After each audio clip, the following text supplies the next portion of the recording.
안녕하세요. 안녕하세요. 안녕하세요. 좀비학 저자 김형식입니다. 잘 보이시나요? 소리 잘 들리시죠? 네, 일단은 꽤 쌀쌀해졌는데 여기까지 와주신 분들 그리고 또 온라인으로 봐주시는 분들 감사합니다. 일단 제가 이거를 준비하면서 오늘 어떤 분들이 와주실까 고민을 좀 많이 했는데 이 책이 나온 지 진짜 며칠 안 됐어요. 그래서 저도 이 실물책을 오늘 처음 봤습니다. 그래서 뭐 아직 이 책을 읽어보신 분이 없을 거기 때문에 그래서 일단은 아마 제목을 보고 많이 오셨을 테고 그래서 오늘은 일단 좀비에 대한 이야기를 중심으로 진행을 해보려고 해요. 그래서 먼저 지금 보시면은 표지에 좀비학이라는 제목이 붙어 있고 물론 좀비학이란 용어 자체도 좀 낯설게 생각하시는 분들도 있을 수 있는데 이 좀비 올로지라는 용어는 사실은 뭐 미국 같은 데서는 많이 연구가 되고 있는 주제이기도 하고 물론 이게 뭐 체계적인 학문 분야다라고 얘기할 수 있을 정도까지는 아니지만 좀비를 주제로 해서 연구들이 많이 진행이 되고 있고요. 그리고 또 옆으로 보면은 부제가 있는데 부제가 꽤 길죠. 인간 이후의 존재론 그리고 신자유주의 너머의 정치학 이 주제 두 개가 사실은 어떻게 보면 좀비랑 거의 비등한 정도의 비중을 갖고 있거든요. 그래서 이 책은 어떻게 보면 이 세 가지 주제가 있다라고 보시면 될 것 같아요. 근데 오늘은 일단은 뭐 철학이나 정치학 얘기보다는 좀비에 대한 얘기를 좀 해보려고 합니다. 이 책을 제가 이거 북 디자이너 선생님을 제가 뭐 전혀 알지도 못하고 뭐 커뮤니케이션을 한 적이 없는데 되게 표지를 잘 만드셨어요. 근사하게. 그래서 처음 이거 보면 이 동그라미 큰 게 붉은색이 있잖아요. 이게 뭘까 저 보면서 좀 고민을 해봤는데 이게 제가 볼 때는 이 북디자인 선생님이 제가 여기서 이제 책에서 전개하고 있는 좀비학이라는 구도를 이렇게 앞에 전면에 빨간색 붉은 동그라미로 표시를 해주신 것 같아요. 그리고 그 옆에 보면은 약간 옅은 색으로 원이 하나 또 겹쳐 있죠. 이건 어떻게 보면 약간 사람 피부 같은 색이기도 하죠. 이거는 좀비학에 바로 붙어 있는 인간학을 의미하는 것 같아요. 그래서 이 좀비학과 인간학이 굉장히 밀접하면서도 또 제가 여기에서 역접하고 있다. 그러니까 좀비학이 인간학의 안티테제로서 역접한다 이런 표현을 썼는데 그거를 이런 식으로 겹쳐가지고 표현을 해주신 것 같고 또 어떻게 보면은 이 동그라미가 좀 위태롭죠. 여기가 땅이라고 생각하면은 금방 이렇게 넘어질 것 같잖아요. 그래서 이 인간학이란 게 푸코도 얘기하고 있지만 굉장히 위태롭다. 모래사장 위에 그려놓은 무슨 그림처럼 금방 없어질 것 같은 위태로운 형상이다. 라고 얘기하는데 그것도 이걸로 얘기를 할 수 있을 것 같고 또 어떻게 보면 이거는 알 같기도 하죠. 이 좀비학이라는 알에서 뭐가 막 금방 나올 것 같은 그런 느낌을 주기도 하는데 그래서 이 좀비학이 제가 좀비를 어쨌든 정치적이고 또 새로운 존재로서 새롭게 보려고 하는 이 책이기 때문에 그런 거를 또 표현하고 있다. 이렇게 볼 수도 있을 것 같아요. 그래서 여러 가지 다양한 의미를 지닌 그런 조형이 아닌가 되게 멋지게 만들어주셔서 감사하다는 인사를 드리고 싶고요. 그래서 이 책을 보면은,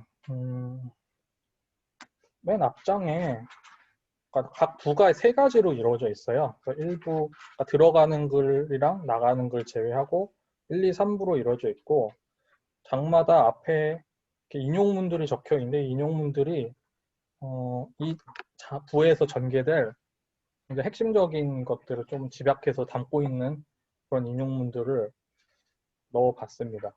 그리고 이 들어가는 글이랑 나오는 글에 보면은 끝에 좀 생뚱맞을 수도 있는데 이런 글들이 있거든요. 마지막에 보면은 나오는 글에는 좀비 선언이 있고 들어가는 글에 보면 좀비란 무엇의 이름인가 뭐 이런 것들 누구의 이름인가 이런 것들이 있는데 이것도 제가 되게 의도를 갖고 쓴 건데 좀비는 누구의 이름인가 같은 경우는 이제 우리가 일반적으로 알고 있는 좀비에 대한 관념들을 좀 집약적으로 적어봤어요. 그래서 여기 보면은 좀비가 뭐 테러라든가 난민이라든가 뭐 노예라든가 뭐 신자유주의적 주체일 수도 있고 뭐 냉소하는 주체일 수도 있고 이런 것들을 앞에다 적어서 결론적으로 좀비는 이름 없는 자들의 이름이다 라고 얘기를 하고 뒤에 가선 이게 반전되거든요. 좀비가 이제 이런 거에 머물지 않겠다. 좀비가 새로운 존재론이고 새로운 주체다라는 거를 좀비 선언을 통해서 담고 이런 식으로 책이 구성이 되어 있습니다. 그러면은 먼저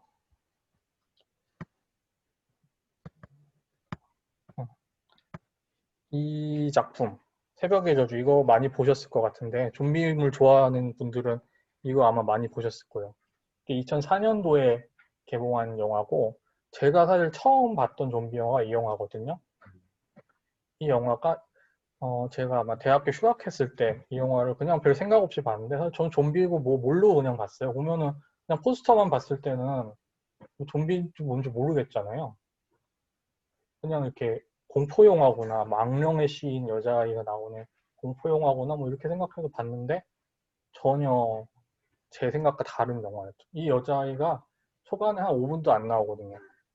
나오자마자 그러니까 이게 처음에 여자아이가 이렇게 부모님 침실에 이렇게 가만히 서 있어요. 그러면 아빠가 가가지고 뭔 일이지? 왜 이러지? 이러면서 가가니까 이 아이가 아빠를 물어뜯고 아빠가 막 피를 흘리다가 또 좀비가 돼서 아내를 또 물어뜯고 또 막 밖에는 또 난리가 나 있고 이런 것들을 계속 보여주거든요. 그래서 되게 이상한 영화였어요. 제가 그 당시에 뭐 원인도 모르겠고 결말도 이상하고 뭐 이런 영화가 다 있지? 근데 또 되게 재밌었거든요. 그래서 제가 이 영화를 보고선 좀비 영화에 빠져가지고 좀비 영화를 이후로 엄청 열심히 봤습니다. 또 마침 이때 좀비 영화, 좀비 르네상스라고 할 만큼 엄청난 양의 좀비 영화가 만들어져가지고 또 그것들을 보면서 제가 저의 욕구를 충족시킬 수가 있었죠. 제가 이 영화를 좋아했던 거는 지금 돌이켜보면은 제가 휴학했을 때 되게 좀 현실이 답답했었던 것 같아요. 그래서 내가 아직 뭐 해야 될지도 잘 모르겠고 졸업하면 뭐 일자리는 있을까? 막 이런 생각들이 있었는데 이 영화에서 그려지는 장면들이 좀 통쾌했던 거죠. 그러니까 우리 인류 문명이라는 게 되게 안락하고 또 공고하고 단단해 보이는데 일순간에 다 무너지고 파괴되고 종말할 수도 있겠구나 이런 생각을 하게 되니까 어떤 저한테 통쾌한 해방구처럼 이 영화가 다가왔던 것 같습니다. 이 영화가 좀 특이한 점들이 많은데 보통 일반적인 공포 영화를 우리가 생각해 보면은 처음에는 단란한 가정, 뭐 주로 미국 영화 같은 경우는 뭐 핵가족이 나오죠. 되게 규범적인 핵가족이 나오고 여기에 뭐 악령이라든가 뭐 살인마라든가 뭐 유령 뭐 이런 게 갑자기 출현해서 가족이 다 깨지죠. 이 단란한 가족이 깨지고 막 고난을 겪다가 결국에는 패치가 돼요. 그래서 가족이 다시 복구가 되죠. 이런 구도를 그리는데 여기서는 뭐 전혀 가정이 다 박살이 나고 심지어 막 아기를 낳았는데 아기도 좀비고 막 난리가 나요. 그리고 마지막엔 뭐 전혀 회복의 가능성조차 비춰지지가 않고 이런 구도를 보이고 있죠. 그래서 기존의 호러 영화랑은 상당히 좀 다른 문법의 영화였었죠. 그래서 많은 사람들이 좀비를 뭐 저처럼 많이 안 보신 분들은 좀비가 되게 끔찍하고 뭐 그로테스크하고 뭐 역겹고 뭐 이렇게 느껴질 수도 있어요. 근데 이렇게 막 보다 보면은 좀비가 조금씩 다르게 보이거든요. 예를 들어 뭐 시체들의 새벽 같은 영화 보면은 좀비가 불쌍하게 보일 때가 있어요. 좀비가 죽으면은 자기가 살아있을 때 행동을 그냥 반복을 하거든요. 그냥 몸에 각 있는 습관이라서. 그래서 뭐 원바디스 같은 데 보면은 뭐 청소부는 계속 이렇게 청소 밀대를 막 밀고 있어요. 여기 걸레 머리가 없는데 대만 갖고 밀고 있고 뭐 보안요원들은 허공에다가 막 이거를 계속 하고 있고 시체들의 새벽 같은 경우는 이거는 뭐 소비 자본주의를 비판하는 거라서 죽으니까 좀비들이 다 쇼핑몰로 몰려와가지고 그냥 아무것도 없는데 막 이렇게 걸어 다녀 그냥 이렇게 쇼윈도 사이를 이렇게 아마 요즘 좀비가 있다면 어떨 것 같아요? 저는 아마 계속 이렇게 스크린을 문지르지 않을까요? 전기도 다 나가고 화면도 깨졌을지라도 계속 이거를 문지르는 그런 좀비가 되지 않을까. 그래서 그렇게 보면은 좀비가 그냥 무서운 괴물만은 아니고 되게 내 모습 같다는 생각을 하게 되거든요. 그래서 나도 되게 무기력하게 뭐 하는지도 모르게 일상 속에서 그냥 일하고 왔다가 퇴근했다가 대중교통 타고 뭐 이런 모습들이 좀비랑 나랑 크게 다르지 않구나. 좀비랑 살아있는 나랑 죽은 좀비의 일상이 비슷하구나. 이런 생각을 하게 되면서 좀비를 좀 다르게 보게 됐던 것 같아요. 그렇게 보다가 이제 또 점점 다른 좀비 영화들이 나오기 시작하거든요. 그러니까 이 새벽의 여주 같은 경우는 좀비가 뛰어다녀요. 그러니까 뛰는 좀비 영화가 2002년부터 해가지고 한동안 쭉 유행을 하죠. 지금도 뛰는 좀비 영화 되게 많아요. 우리가 지금 보는 뭐 킹덤 같은 거 뛰는 좀비 영화고 반도도 그렇고 다 뛰어다니죠. 근데 그 중에서도 좀 다른 얘기를 하는 좀비 영화들이 있거든요. 그래서 저는 그 영화들이 좀 재밌었고 그 영화들에 주목을 해서 쭉 보다 보니까 이 영화들이 갑자기 생겨난 게 아니고 사실은 그 이전부터 계보가 있었고 특히 조지 로메로 감독이 원래 의도했던 게 그런 좀비 영화였거든요. 그래서 그것들을 보다 보니까 좀비를 우리가 다르게 전유해 볼 수 있지 않을까? 그런 생각으로 이 책을 쓰게 됐습니다. 그래서 좀비가 맥스 브룩스라는 세계대전 Z, 우리 월드워즈라는 영화로도 개봉했죠. 이런 표현을 하는데 좀비가 우리 시대의 숨겨진 문제점을 보게 하는 렌즈다. 이런 얘기를 하는데, 그러니까 이 얘기는 좀비를 통해서 우리가 현 시대의 어떤 위기 상황이라든가 아니면 현 시대에 은폐되어 있는 모순이라든가 사람들이 세계 안에서 겪는 불안감이라든가 공포 같은 거 이게 좀비 영화를 통해 드러난다는 거죠. 그래서 우리가 좀비 영화를 통해서 굉장히 오늘날 우리가 살고 있는 시대를 적확하게 분석을 해낼 수가 있어요.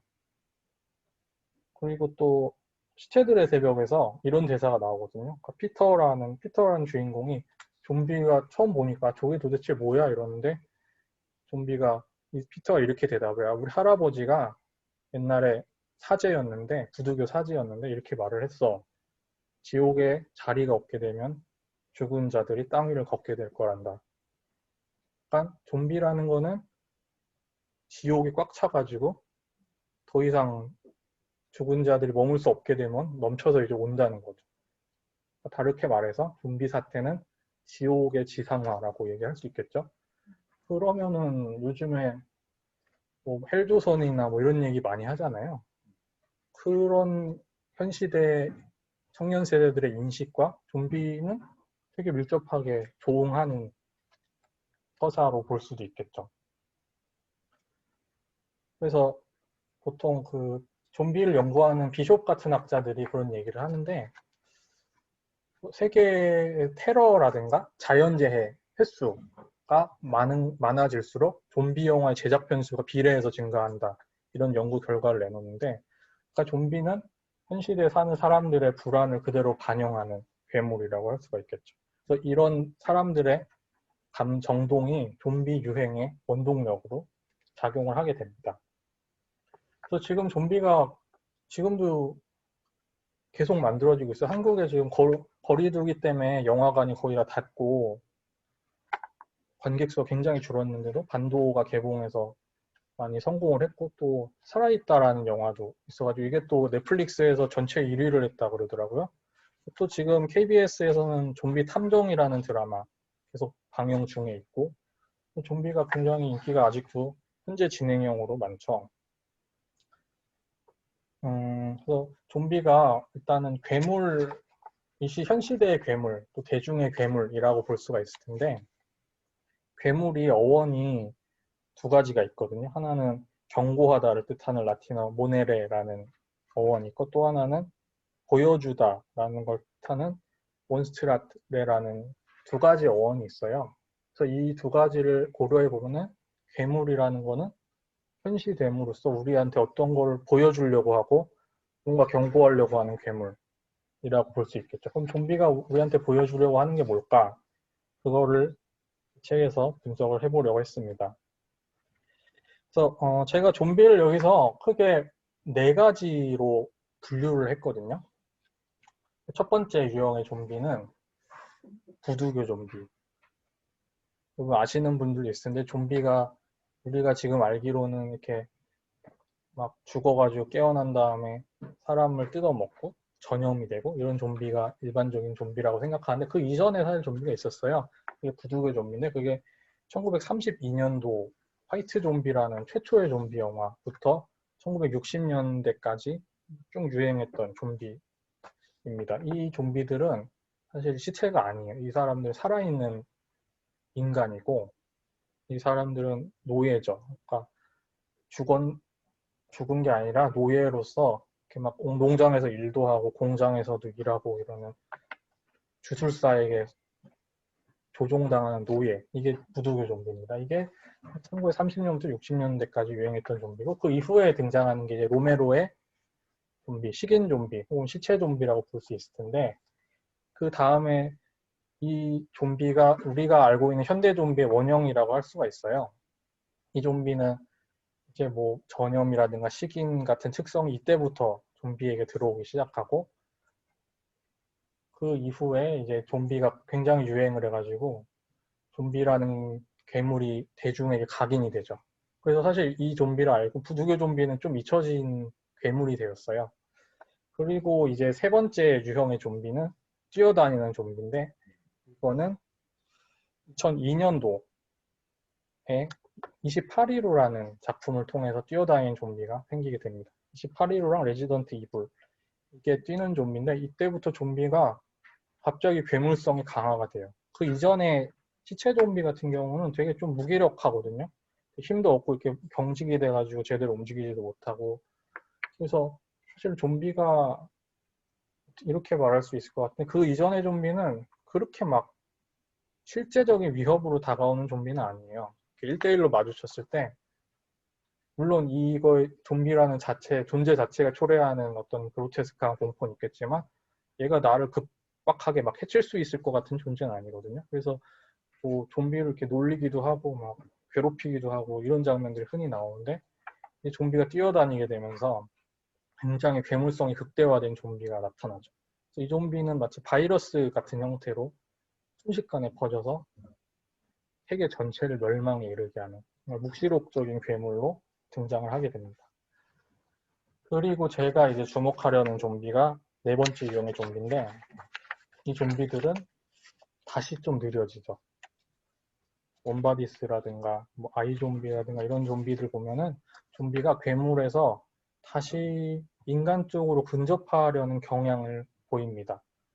이 좀비들은 뭐 말도 하고 뭐 차도 몰고 뭐 학교도 세우고 뭐 아이들도 교육을 시키고 가정도 꾸리고 사랑도 하고 이런 좀비들이 등장을 하기 시작하거든요. 그게 2011년 이후의 경향인데 그래서 저는 이 좀비들을 포스트 좀비라는 이름을 붙였고 이 포스트 좀비가 과연 뭘 얘기하고 싶어 하는가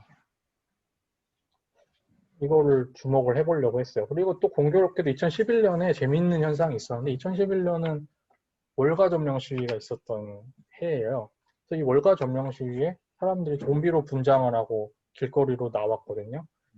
이 월가의 좀비들이 나와서 좀비로 분장하면서 우리가 99%다 이러면서 시위를 벌이고 정치적 목소리를 내고 이런 것도 2011년에 일어났는데 그래서 2011년 이후의 좀비는 굉장히 이전 좀비랑 다른 형태의 좀비라고 할 수가 있겠죠. 이전에는 뭐 노예라든가 시체라든가 바이러스라든가 뭐 하국, 종말 이런 것들을 몸에 안고 있는 좀비였다면은 2011년 이후의 좀비는 더 주체로서의 좀비, 또 정치적인 좀비 이런 좀비들이 많이 등장을 하고 있습니다.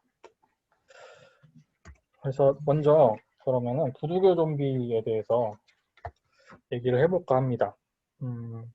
이 좀비가 지금 화이트 좀비라는 1932년도 영화에 나오는 좀비인데 보시면은 여기 중간에 페도라를 쓰고 있는 이 사람이 좀비 주술사예요. 이 사람이 좀비들을 만들어가지고 좀비들을 조종하는 벨라 루고시라는 배우인데 굉장히 그 당대 인기 스타였습니다. 드라큘라라는 역할을 해가지고 호러 영화의 일약 스타였는데 이 영화에서도 이렇게 좀비 마스터를 역할을 하고 있고 그 오른쪽으로 보이는 게 다 좀비들이에요.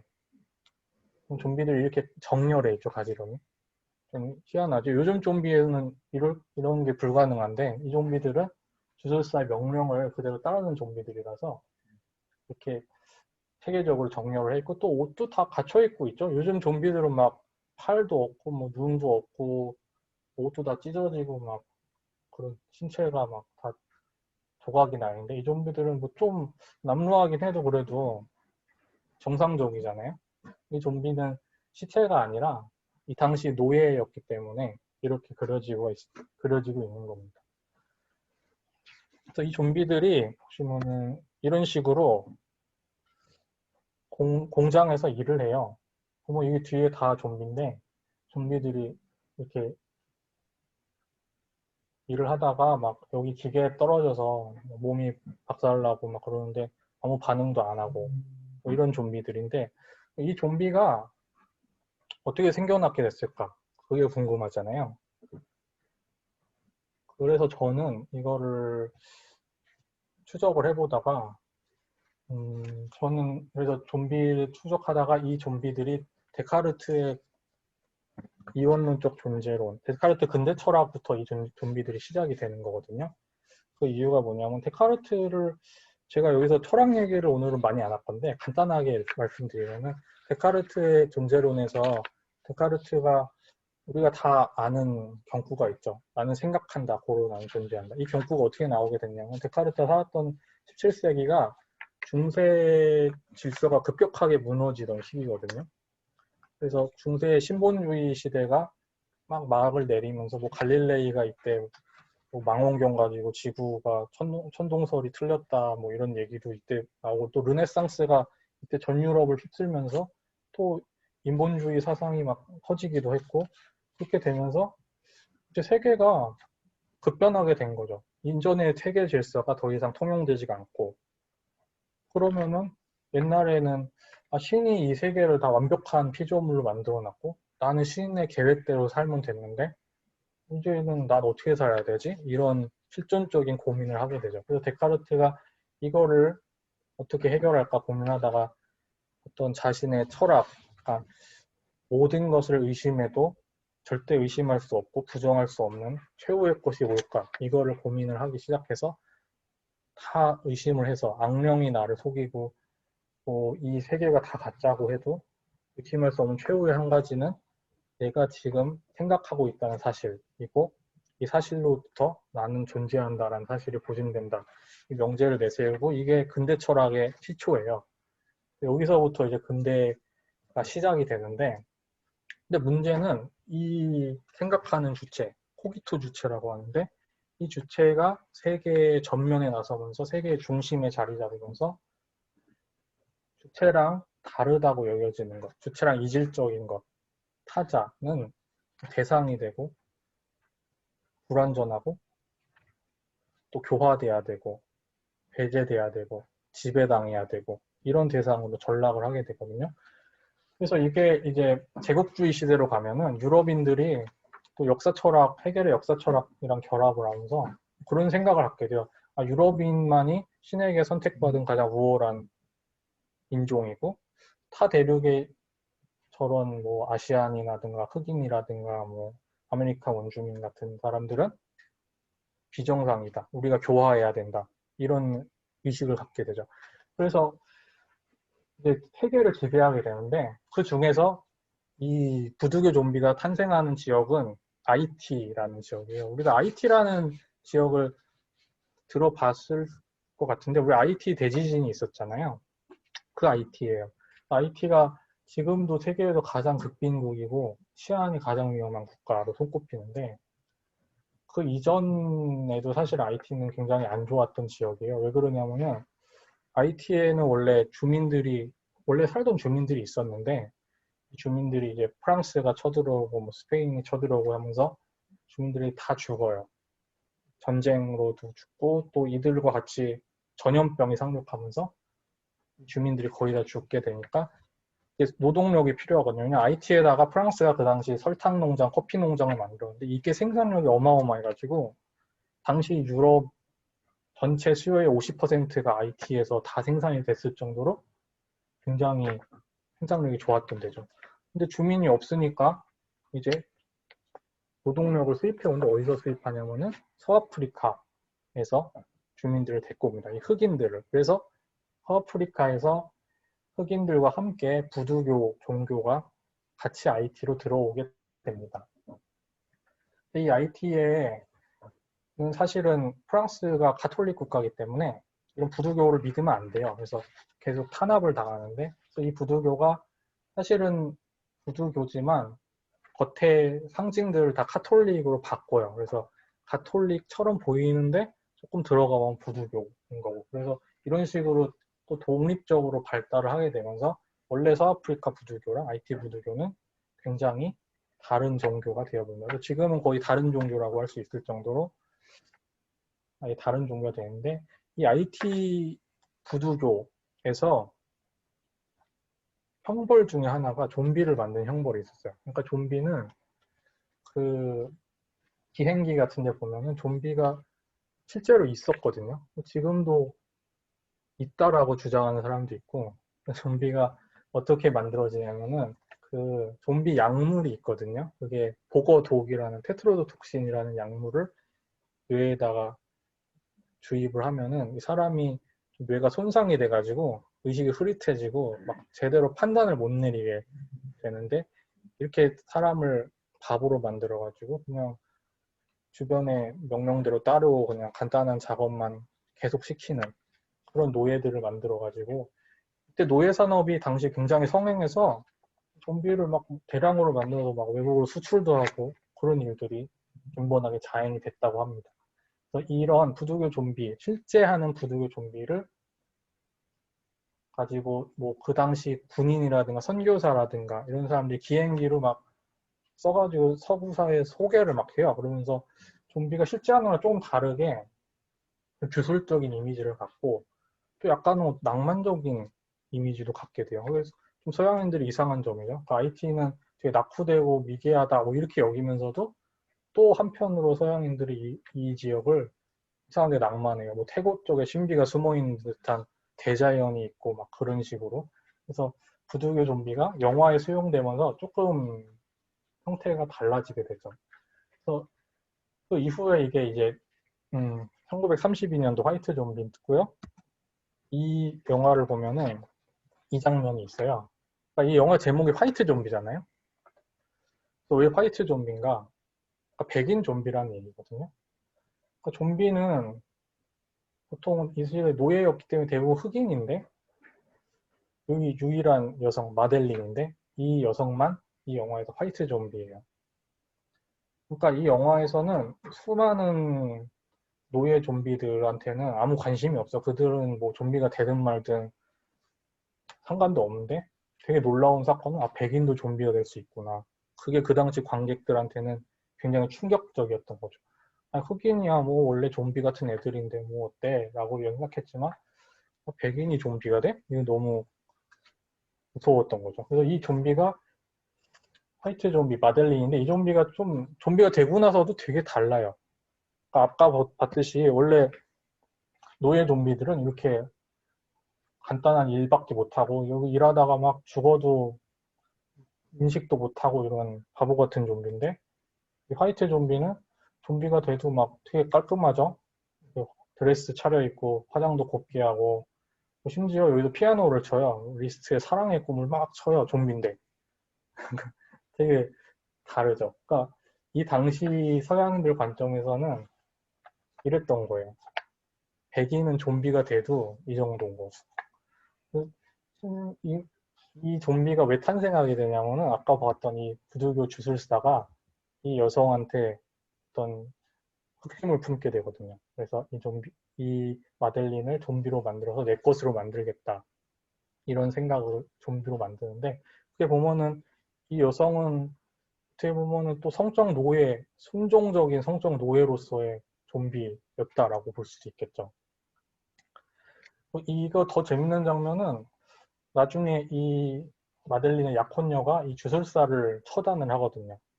처단을 해가지고 이제 깨어나요, 마델린은.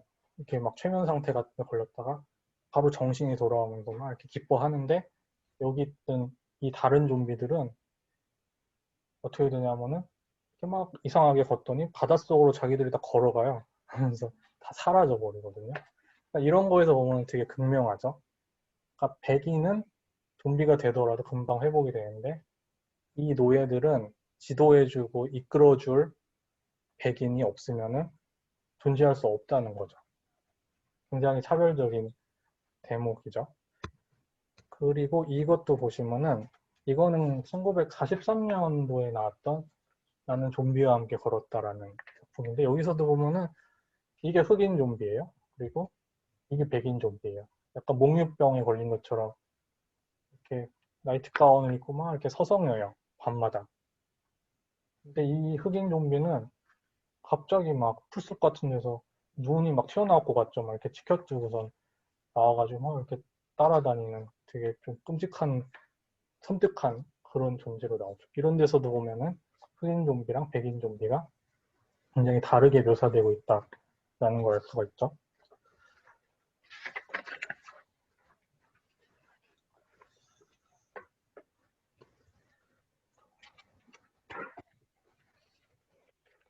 이 좀비가 정리해 보면 이럴 것 같아요. 부조교 좀비는 자기 처지조차 깨닫지 못하는 되게 가련한 존재고 이들이 심지어 자신의 처지를 자각하더라도 백인한테 절대로 위협으로 다가오는 적이 없어요. 시부룩의 마법의 섬이라는 소설에도 보면 부조교 좀비가 나오는데 거기 좀비는 소금을 먹으면 깨닫거든요. 아, 내가 이러고 있었구나. 근데 깨달아도 이 좀비들은 왜 나를 이렇게 억압했어? 라면서 백인들은 저항하지 않고 그냥 산속으로 들어가서 무덤 속으로 알아서 복귀해버리는. 아까 화이트 좀비에서도 그랬죠.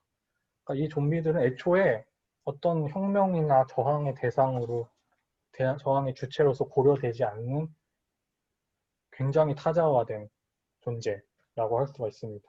이 좀비들은 마치 약간 불온한 호기심을 백인들이 갖게 한 그런 대상이죠. 동물원에 갇힌 이런 맹수들을 바라보듯이 맹수들보다 훨씬 안전하죠. 저항하지 못하니까 인간을 절대 해치지 못하니까. 이 좀비들은 요즘에는 좀 찾아보기가 힘든 좀비인데 가끔 뭐 워무드나 뭐 이런 데 보면은 비슷한 좀비들이 나오기도 합니다. 이 좀비는 이제 시체 좀비인데 이거는 아마 많이 아실 거예요. 스파이더맨 코믹스 표지예요. 이게 아마 스파이더맨 초판이었던 것 같은데 보시면 스파이더맨이 이렇게 거미줄을 잡고서 시민을 위기에서 구해내고 있죠. 매니아들이 되게 좋아했던 표지입니다. 스파이더맨의 정체성을 잘 드러내주고 있기 때문에.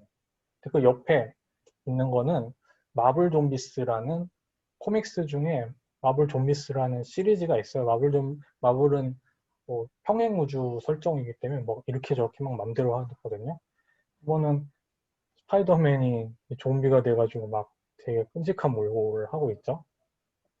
이 시리즈 보면은 뭐 스파이더맨뿐만이 아니라 뭐 토르건 뭐 아이언맨이건 뭐 우리가 알고 있는 히어로들이 다 좀비에 감염이 돼요. 그래서 좀비에 감염되는 순간 캡틴 아메리카도 그렇고 다 이렇게 이타적이고 뭐 세계를 구하겠다 그러고 윤리적이고 막 타인을 위해 나를 희생하고 이랬던 히어로들이 거꾸로 이제 세계를 파괴하고 막 죽이죠. 가족도 막 잡아먹고 막 이런 것들이 막 그려지거든요.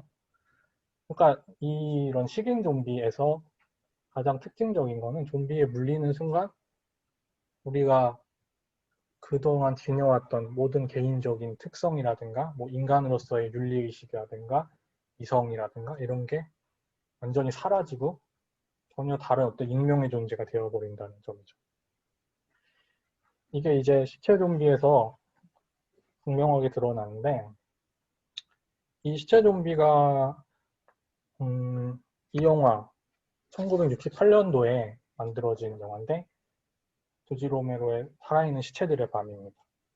이 영화에서 처음으로 등장을 하게 됩니다. 보면은 지금 제 딸이에요. 딸이고 아버지고 딸이 아버지를 죽이고 이제 뜯어먹고 있는 장면이죠. 이게 사실은 조지 로메로가 이 영화를 되게 저예산 영화에서 이 당시에 되게 B급 영화였고 컬트 영화였고 10만 달러였나? 굉장히 저예산으로 친구들이랑 창고에서 그냥 만든 영화였는데 이 영화가 예상치도 못하게 엄청나게 히트를 하면서 좀비가 막 아류작들이 막 생기고 좀비 장르가 생길 정도로 인기가 많은데 재밌는 점은 이 영화에서 단 한 번도 좀비라는 단어가 등장하질 않아요. 그리고 조지 로메로가 나중에 인터뷰에서도 밝혔는데 나는 이 괴물을 좀비라고 생각했던 적이 없다라고 얘기를 하거든요. 나는 이 굴 정도에 가깝지 않을까라고 생각을 했는데 그 당시 관객들이 이걸 보고서 아 이게 좀비구나 이렇게 호명을 했다는 거죠. 그러니까 이런 것도 보면 좀비가 계속해서 그 당시에 대중들에 의해서 재탄생하는 괴물이다라는 걸 알 수 있는 지점입니다. 그래서 이 로메로의 좀비 영화부터 결정적인 차이점이 생겨요. 먼저 아까 봤던 부두교 좀비 영화는 어떤 이국성이랑 결합하는 괴물이죠. 그래서 이 괴물들이 나타나서 정상성, 그러니까 유럽 백인의 질서를 위협하는데 결국 처단이 되고 정상성이 회복이 되죠. 근데 로메로 영화에서는 사실은 정상성이 정상이 아닐 수도 있다라는 걸 계속해서 보여주고 정상성이 사실 되게 기만적이고 억압적일 수 있구나 라는 걸 폭로를 합니다. 그리고 앞터 부두교 좀비 영화는 뭐 부두교 주술이라든가 뭐 약물이라든가 이런 좀 초자연적인 그런 원인들을 막 끌고 들어왔는데 로메로는 그 당시에 1968년도에 달 탐사 우주선들이 막 올라가던 때거든요. 그래서 그 탐사선으로부터 어떤 전파가 외계에서 전파가 가지고 이 죽은 자들이 깨어났다라는 과학적인 설정을 끌고 들어오면서 좀비가 문명 비판적 괴물로 재탄생을 하게 됩니다. 그리고 세 번째로는 부두교 좀비는 약간 미약하지만 인간성이 그나마 있었거든요. 왜냐면 아직 시체가 아니기 때문에. 근데 이 식인 좀비는 이제 모든 인간성을 다 벗어버리죠. 그리고 심지어 카니발리즘이라고 하는 굉장히 금기시되는 악행을 수행하게 되면서 완전히 인간에서 벗어나는 그런 괴물이 됩니다. 그 다음으로 또 식인 좀비는 전염이라는 특성을 갖게 되죠. 그래서 이전에는 전염이 없었는데 전염이 된다라는 거는 사실 좀비가 나랑 똑같은 인간일 수도 있겠구나라는 거를 바로 느낄 수 있게 하는 지점이잖아요. 부두교 좀비는 계속해서 타자화되는 괴물이었다면 전염이라는 특성으로 인해서 좀비가 주체 속성을 갖게 되는 거죠. 이 식인 좀비 영화에서 재앙이고 타자화되는 게 아니라 인간 스스로 초래하는 그런 재앙이 됩니다. 그러면은 68년도에 왜 이런 좀비가 등장했고 인기를 끄게 된 걸까요?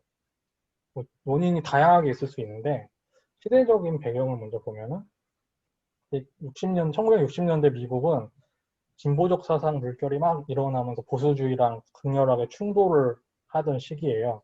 먼저 뭐 68혁명이 이때 있었기도 했죠. 프랑스에서 시작된 68혁명이 전 세계를 휩쓸었고 미국에서는 마틴 루터 킹이 이때 암살됐고 케네디도 이때 암살됐고 아폴로 우주선도 이때 발사가 됐고 뭐 콜롬비아 대학생들 점거 시위도 있었고 그래서 굉장히 사회가 갈등으로 극명하게 치닫던 시기인데 이 영화는 그런 시대 배경을 잘 담아내고 있는 영화입니다. 그리고 또 사상적 배경으로는 아까 우리가 부두교 좀비 영화를 하면서 데카르트의 어떤 근대적인 이성의 주체, 코기토 주체가 오만하게 군림하면서 나만 정상이야, 너네들은 다 교화돼야 돼 이렇게 얘기하면서 부두교 좀비가 탄생했다라고 얘기를 했는데 이때 오면 이제 니체라든가 코 같은 학자들에 의해서 그런 주체가 비판을 굉장히 많이 받아요. 니체는 그러니까 알다시피 신의 죽음을 선언했잖아요. 신은 죽었다. 우리는 뭐 새로운 초인이 탄생하길 바란다.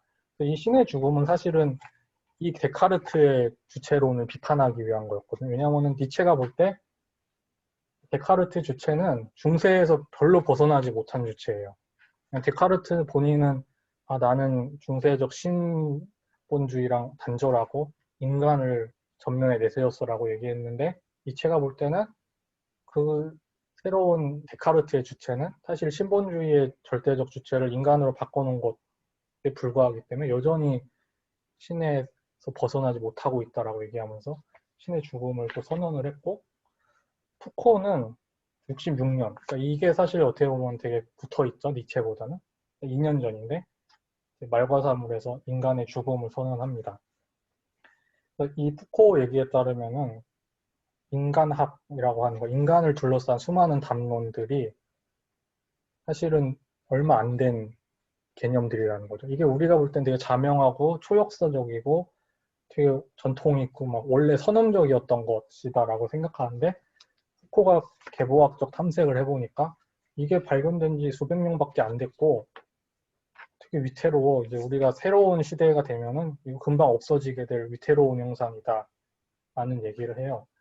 그래서 그런 인간의 죽음, 그러니까 근대적 인간의 죽음이라고 할 수 있겠죠. 그거를 이 영화가 잘 보여주고 있는 영화입니다. 이 시린 좀비야말로 굉장히 반근대적 괴물이라고 할 수 있는데, 일단은 이 장면에서도 볼 수 있듯이 이거는 이제 이 아버지가 백인 남성이랑 또 엄마도 있어요. 남편이랑 아내랑 딸 이렇게 백인 핵가족의 전형적인 모습인데, 이 남성이 계속해서 막 소리를 꽥꽥 질러요. 막 자기 말이 맞는데 왜 나를 무시하냐 막 이러면서 자격지심에 쌓인 인물이거든요.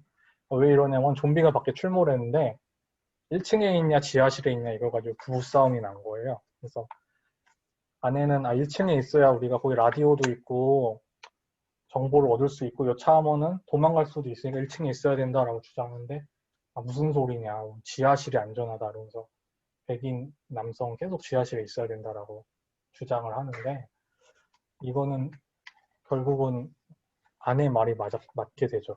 지하실에 있다가 다 죽고, 이 딸은 원래부터 아픈 딸이었는데 좀비로 부활해서 아버지한테 단죄를 내리죠. 어머니도 그렇고.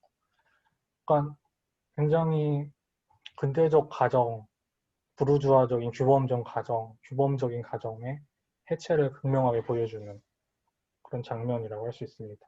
또 아까 우리가 마블 좀비스에서 봤듯이 이런 근대적 주체가 지녔다고 가정되는 가치들, 특성들, 좀비로 가면은 다 부정되고 모욕당하죠. 이 장면은 이제 시체들의 밤 이후에 시체들 새벽이라는 후속작인데, 여기서는 또 로메로가 자본주의 비판을 시도를 해요. 그 이전 작품이 근대적 가치 체계라든가 보수적 담론들을 비판했다면은 여기 오면은 이제 아까 말했듯이 좀비들이 막 쇼핑몰 사이를 걸어 다니면서 무기력한데 사람들이 쇼핑몰로 와가지고 막 신이 나요. 막 이제 막 거기 있는 거 다 내 거니까 막 약탈하고 좀비들 막 갖고 놀죠. 이렇게 막 모욕하고 막 때리고 막 쳐부시고 그렇게 활락을 누리고 있을 때, 그때 이제 여기 오토바이 탄 갱단이 갑자기 출현하게 되거든요. 이 갱단으로 인해서 그 사람들이 다 쫓겨나고 좀비들, 또 이 갱단들도 좀비들을 다 이렇게 괴롭히고 모욕하고 뭐 이런 장면들을 보여줍니다. 근데 전작과 다른 거는, 전작 같은 경우는 이 지하실에 있던 백인 가족 말고 1층에 벤이라는 흑인 남성이 있거든요. 이 벤이 사실 이 영화의 주인공이라고도 할 수 있는데, 벤이 이 영화 전체에서 가장 용감하고 고결한 인물이에요. 근데 재밌는 거는 이 벤이 흑인이었다는 거죠. 왜냐면은 68년도에 흑인이 영화의 주인공이었던 적이 없어요. 근데 로메로는 흑인 벤을 과감하게 주인공으로 내세우고, 또 충격적인 장면은 이 벤만 최후까지 살아남거든요. 살아남아서 아침을 맞이합니다. 근데 저 멀리서 백인들이 막 총을 들고서 토벌대가 나와서 좀비들을 다 처단하면서 전진을 하는데, 전진을 하다가 저 집에 벤을 보고선 한 백인이 이렇게 조준사격을 해요. 그래서 나의 실력 봤지 이러면서 좀비 또 잡았어 이러거든요. 이 장면이 되게 충격적이죠. 그러니까 엄청 고초를 겪고선, 가진 일을 겪고선 최후까지 간신히 살아남았는데 인간한테 죽고, 그 인간은 그 백인은 흑인을 좀비라고 여기죠.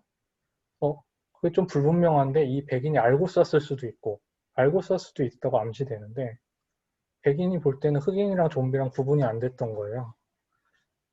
그래서 굉장히 그 시대 인종차별을 비판하면서도 되게 암울한 결말을 보이고 있죠. 근데 이 시체들의 새벽을 보면은 결말이 여기 사진 안 나오는데 어쨌든 마지막에 살아남아요.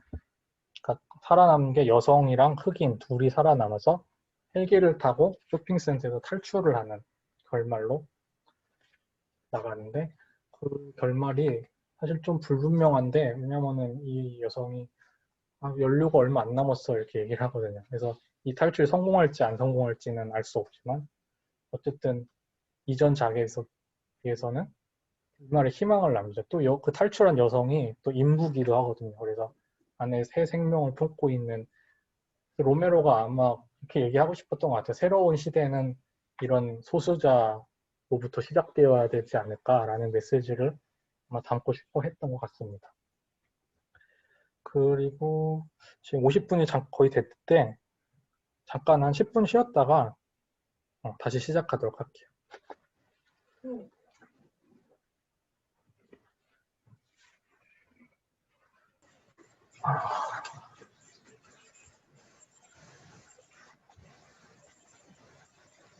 안녕하세요. 다 나가셨나요?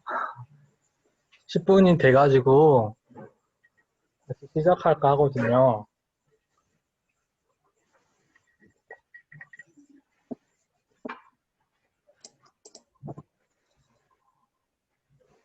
안녕하세요. 가신 줄 알았어요. 그러면은 다시 이어서 지금 60년대 시체 좀비까지 살펴봤고 그 다음에 조금 빠르게 진행해야 될 것 같아요. 그 다음에 뛰는 좀비를 살펴볼 건데 뛰는 좀비는 아까 말했듯이 2002년도에 28일후라는 영화로부터 시작이 됐는데 이게 데니 보일 감독의 영화인데 굉장히 큰 성공을 거둬요. 18일후에서 비숍 같은 경우 이 영화가 결정적이다 하면서 좀비의 세 번째 물결이 이때부터 시작됐다라고 하고 이후 좀비 르네상스다라고 할 만큼 이때 이후로 좀비 유행이 굉장히 퍼져서 어떻게 보면 이때가 제일의 전성기로 불려도 될 거예요. 그 이전에 로메로 좀비도 물론 인기가 많은데 그때까지는 그래도 좀비가 하위 장르였거든요. 그래서 B급 괴물이었는데 28일로 2002년도 이후로 좀비가 정말 뭐 광범위하게 인기를 얻으면서 전 세계적으로 이전에는 뭐 미국이나 유럽에 한정된 괴물이었다면 이제는 뭐 아시아나 뭐 다른 지역까지 다 퍼지게 되죠. 근데 또 여기서 우리가 봐야 될 거는 28일 후에도 좀비라는 용어가 나오질 않습니다. 그리고 이 감독도 나는 이걸 좀비라고 생각하지 않았다고 얘기를 해요. 왜냐하면 28일 후에서는 이들이 시체가 아니거든요. 이들이 시체가 아니라 그냥 분노 바이러스 감염자예요. 이게 어떻게 시작되냐면은 어떤 실험실에서 이렇게 원숭이를 상대로 실험을 하고 있는데 이제 동물 보호 운동가들이 들어와가지고 이들을 풀어주는데 이 풀어준 원숭이가 바이러스 감염된 원숭이였던 거죠. 그래서 원숭이한테 물리고 퍼져나가면서 시작이 되는데 이들은 시체나 좀비가 아니라 분노 바이러스. 그래서 이걸 감염이 되면은 막 다른 게 하나도 안 보이고 화가 막 치밀어서 앞에 있는 사람을 막 죽이고 물어뜯고 이런 바이러스에 걸리게 되거든요. 이런 분노 바이러스에 걸린 환자가 좀비인데 또 재밌게도 이런 거를 보고 대중들이 관람객들을 좀비네 이렇게 여겼다는 거예요. 그러니까 이런 것도 보면은 또 좀비가 한번 변신을 한 거죠. 좀비가 아니었는데. 이 좀비가 어떻게 다를까요? 예전에는 뛰었다는 특성이 가장 클 텐데 외형적으로 봤을 때는 예전 좀비는 느리니까 그렇게 무섭진 않았죠. 물론 그래도 로메로가 이런 얘기를 해, 인터뷰에서 나는 뛰는 좀비는 좀비로 여기지 않는다. 왜냐면은 로메로가 지금 좀비 매니아들한테는 돌아가셨지만 좀비 아버지로서 굉장히 권위 있는 권위자거든요. 근데 이 좀비 아버지가 나 뛰는 좀비는 좀비가 아니야 라고 얘기를 했는데 왜냐면은 로메로가 좀비를 만들었을 때 좀비는 무서운데 그 무서움은 되게 관념적인 공포를 자기는 주고 싶어 했다는 거예요. 그러니까 뭔가 나를 향해 이렇게 엄습해오는, 천천히 엄습해오는 죽음.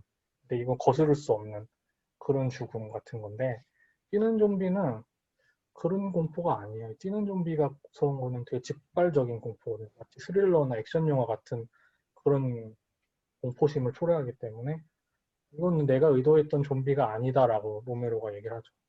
이건 로메로는 자기 좀비를 생각 안 했으면서 이런 얘기를 했는데 뒤에 가면은 약간 이거를 먼저 보면 좋을 것 같은데 이게 우리가 많이 봤을 것 같은데 뭔지 아시겠나요? 부산행의 한 장면이에요. 부산행이 저는 재밌었던 거는 이 로메로의 느린 시체 좀비랑 2002년 이후에 빠른 뛰는 좀비 사이에서 좀 줄타기를 하고 있는 작품이거든요. 왜냐면은 우리가 느린 좀비를 보면은 약간 여유가 있어요. 이 좀비가 물론 나를 죽이러 오지만 제가 오네? 저 어떻게 처리하지? 막 이런 걸 고민할 시간이 있거든요. 그래서 막 이렇게 갖고 놀기도 하고 막 물건도 던져보고 쟤 좀 불쌍한 것 같네 막 이런 생각도 들고 그러니까 이 어떤 타자에 대해 내가 생각할 수 있는 간극이 생기죠. 근데 뛰는 좀비는 이게 없어요. 그냥 보자마자 빨리 안 죽이면 내가 죽거든. 그래서 이 뛰는 좀비는 굉장히 괴물성이 강화된 좀비고 그래서 이렇게 보면 로메로의 분석이 좀 타당하기도 한데 연상호 영화에서 재밌는 점은 이 공간이란 특성, 칸마다 나뉜 열차, 그리고 여기가 이렇게 유리문으로 나눠져 있죠. 그래서 이런 간극이 생기게 되죠. 이들은 다 뛰는 좀비인데 유리로 나눠져 있으니까 이렇게 좀비들을 살펴볼 수가 있는 거예요. 그래서 이거 보면은 이게 언니고 여기 동생이 이쪽에서 보고 있는데 언니 좀비들한테 불쌍해 보이는 거예요. 뭐 이때 안에서는 막 개싸움이 나 있거든요. 막 너네 밖에서 들어왔는데 감염됐으면 어쩌냐, 절로 나가라, 막 이러면서 싸우고 있으니까 이분이 이걸 보고서 아, 우리 언니가 불쌍하고 저희 인간들이 더 미친 애들 같아 이러면서 이걸 문을 열어버리는 장면이죠. 이런 장면들이 이런 뛰는 좀비랑 걷는 좀비 사이에서 줄타기를 하고 있는 그런 장면이라고 할 수 있죠. 다시 일로 돌아가 보면은 이 뛰는 좀비가 이전 좀비랑 다른 여러 가지 특성이 있을 텐데 먼저 아까 말했듯이 바이러스가 원인으로 제공되면서 과학기술에 대한 비판 요소가 훨씬 강화가 됩니다. 보통 실험실에서 많이 유출되죠. 부산행도 보면은 무슨 바이오 기업에서 유출되면서 뭐 고라니가 감염되고 뭐 이런 식으로 해서 퍼지잖아요. 문명 비판적 요소가 이전보다 더 강화가 되고 또 과학기술, 특히 바이러스 뭐 이런 거가 이제 원인으로 제시되면서 조금 더 실제적인 공포로 사람들이 느끼게 되는 거죠. 옛날에 뭐 주술이라든가 뭐 인공위성 전파라든가 뭐 이런 거는 좀 현실감이 없잖아요. 근데 진짜로 바이러스, 뭐 바이오 기업 뭐 이렇게 하니까 당장이라도 막 실제로 일어날 것 같은 그런 공포심을 갖게 되고 또 세 번째로 이게 바이러스 감염자니까 시체처럼 느려질 필요가 없죠. 괴물처럼 더 괴물성을 갖는 빠른 괴물이 되고 또 전염력이 바이러스니까 훨씬 더 강해집니다. 옛날에는 물어야만 감염이 됐거든요.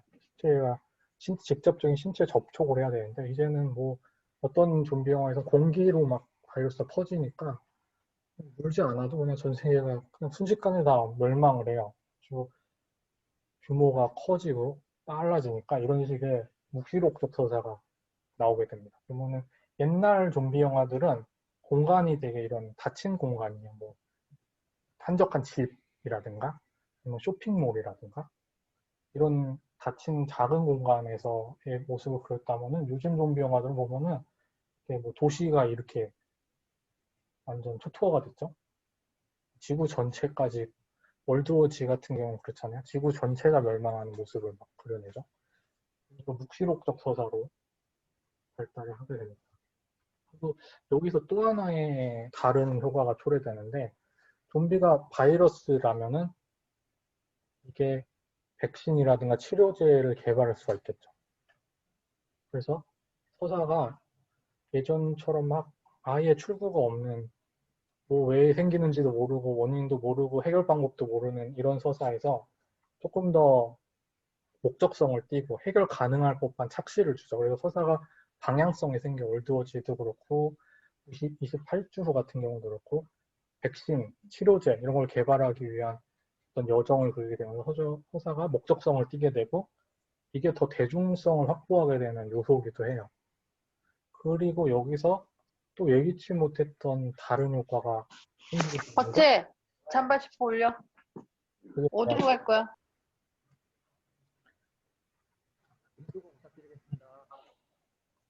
그게 뭐냐면은 이게 바이러스 감염자라면은 백신이 개발되고 치료가 되면은 좀비가 인간으로 복귀할 수 있겠죠. 인간으로 복귀의 가능성을 남기게 됩니다. 근데 물론 찌는 좀비에서는 그거는 나오지 않고 뒤에서 그건 다시 다루게 될 거예요. 그래서 우리가 이런 좀비가 왜 생겼냐? 뭐 철학적으로 보면은 아까 말했던 인간의 죽음 이후에 계속해서 푸코라든가 뭐 많은 철학자들 데리다라든가 다 우리가 이제 인간 죽었고 근대적 인간 끝났고 새로운 주체가 필요해. 니체도 계속 초인이 오길 기다린다 뭐 이러고 푸코도 이제 미래 철학이 여기서 시작될 거다 이렇게 얘기를 하는데 아직 없다는 거죠. 아직 미래 존재론, 새로운 존재론, 새로운 주체가 도달하지 않았는데 지금 시대가 굉장히 급변하면서 특히 과학기술 같은 경우는 인간의 이해를 우리가 완전히 바꿔놨죠. 옛날에 데카르트식의 뭐 이원론이라든가 정신과 육체가 나눠져 있고 뭐 이런 게 더 이상 통용이 되지가 않아요.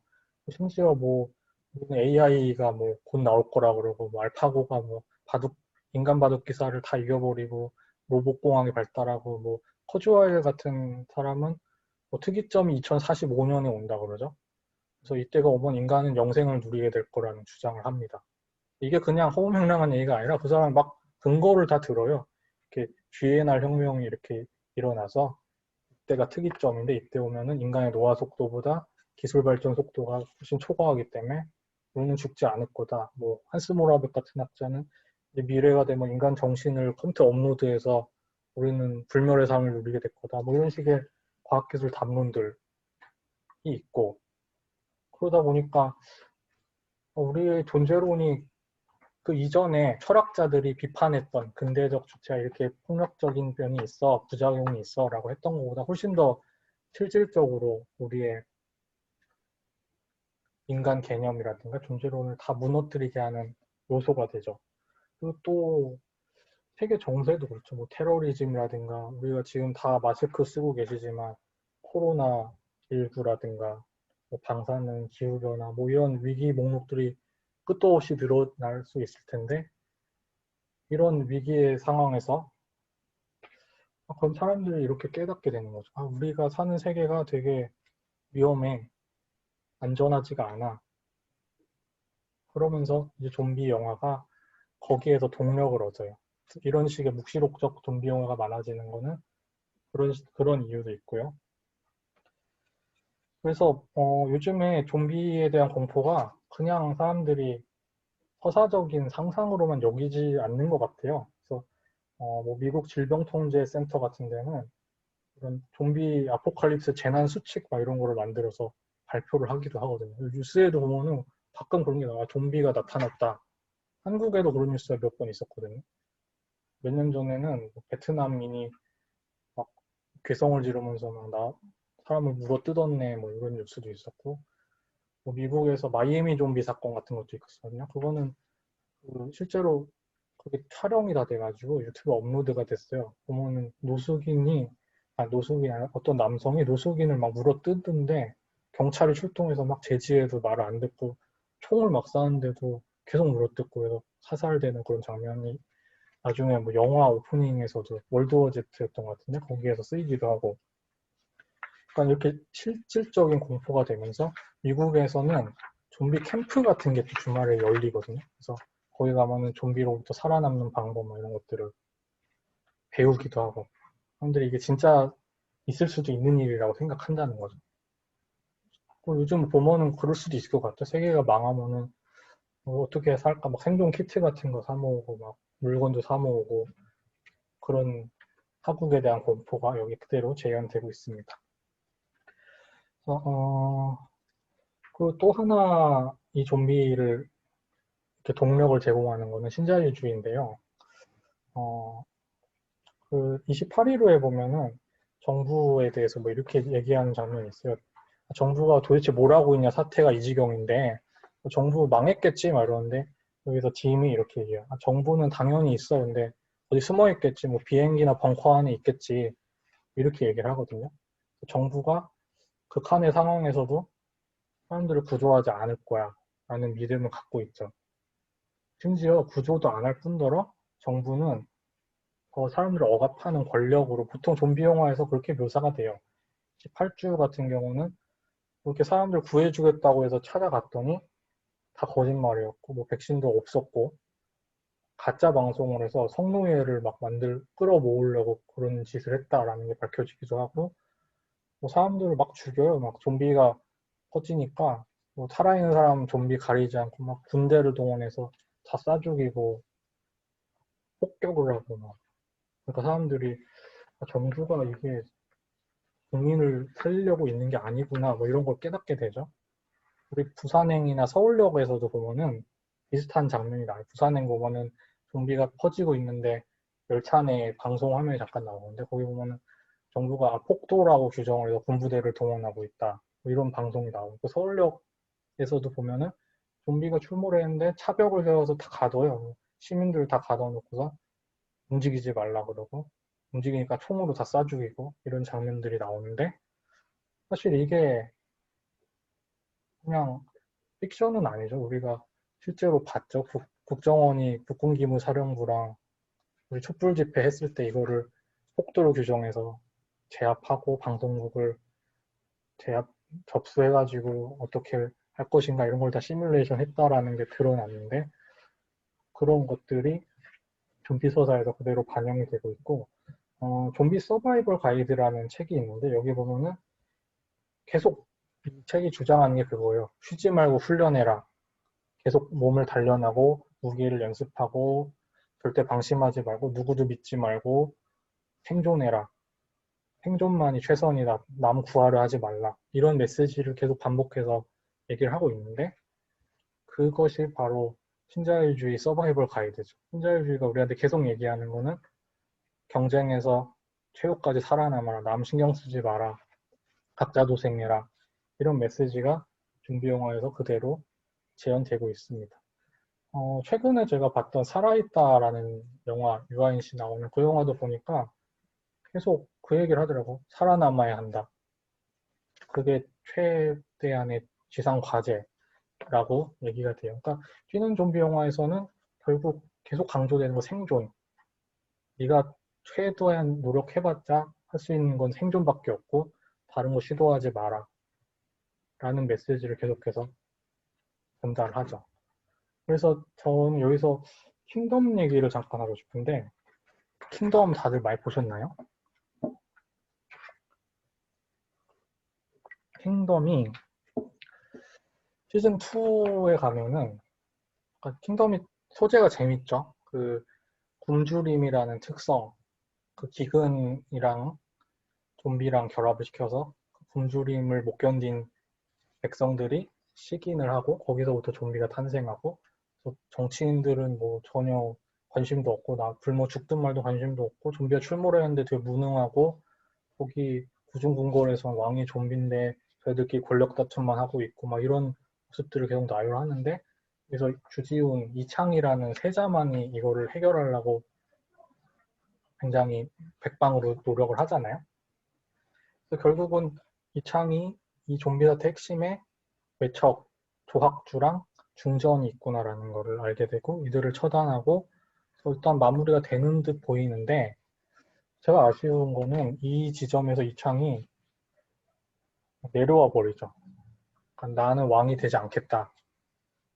내 동생, 사실 진짜 동생이 아니죠. 가짜 혈통이지만 얘가 왕이 될 거고 나는 사라지겠다. 다크나이트처럼.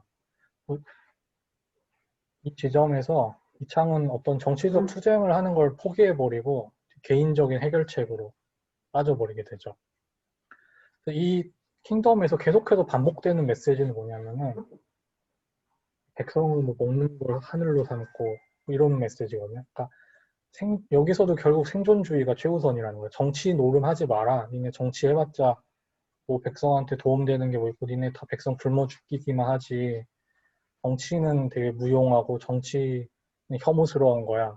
그래서 이창은 난 정치 안 해. 그러면서 내려와서 방랑하고 이런 식의 메시지.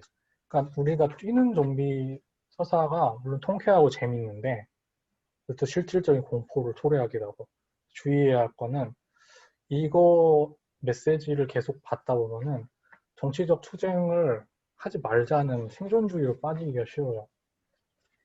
정치적 투쟁은 다 무용하고 그냥 나 사는 게 최고야. 내 이득이 최선이야.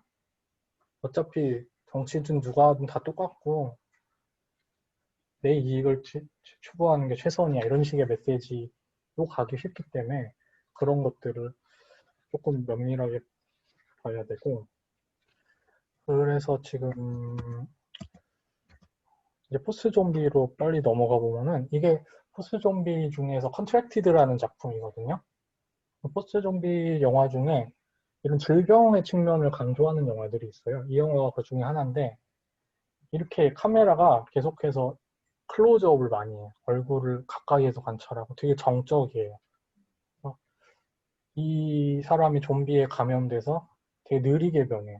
포스 좀비는 보통 이런 경우가 많은데 보통 뛰는 좀비 물리자마자 막 10초 안에 막 이렇게 변하잖아요. 근데 되게 막 몇 주 동안 막 변하면서 서서히 망가져가요. 신체가 막 이빨이 빠지고 머리도 막 한 움큼 빠지고 막 병원에 갔는데 모르겠다 그러고 그래서 막 가족들한테도 나중에 거부당하고 막 혼자 극한의 외로움에 빠지면서 막 괴로워하는 이런 장면들을 계속 보여주고 또 헬리라는 영화도 비슷하게 전개되는데 그러니까 이런 식의 질병적 측면을 주목하는 포스 좀비 영화를 보면서 사람들이 이제 알게 되죠. 아, 좀비가 그렇게 막 괴물만 아니구나. 좀비가 이렇게 나랑 똑같이 고통받고 나랑 똑같이 울고 웃었던 인간인데 이렇게 외롭게 혼자 죽어가는구나. 뭐 이런 거를 느끼게 되겠죠. 이거는 맥이라는 영화인데 이거는 아놀드 슈왈제네거가 아버지로 나오고 이게 딸이에요. 근데 이 어린 딸이 가출을 했다가 돌아왔는데 좀비에 감염돼서 돌아온 거죠. 아버지가 엄청 열심히 찾았는데 딸이 없어가지고 되게 낙담하고 있었는데 알고 보니까 수용소에 있었고 여기서는 이 영화에서는 좀비가 좀 소강 상태에 접어들어서 좀비에 감염되어 수용소에 갇혀요. 거기서 격리돼서 2주 정도 있다가 완전히 좀비가 되면은 이제 약물을 주입해서 죽이게 되는 그런 건데 수용소에 있다가 아버지가 꺼내온 거죠. 그 수용소 안에서 내 딸을 죽일 수는 없다 해서 꺼내와서 같이 사는데 점점 좀비가 돼요.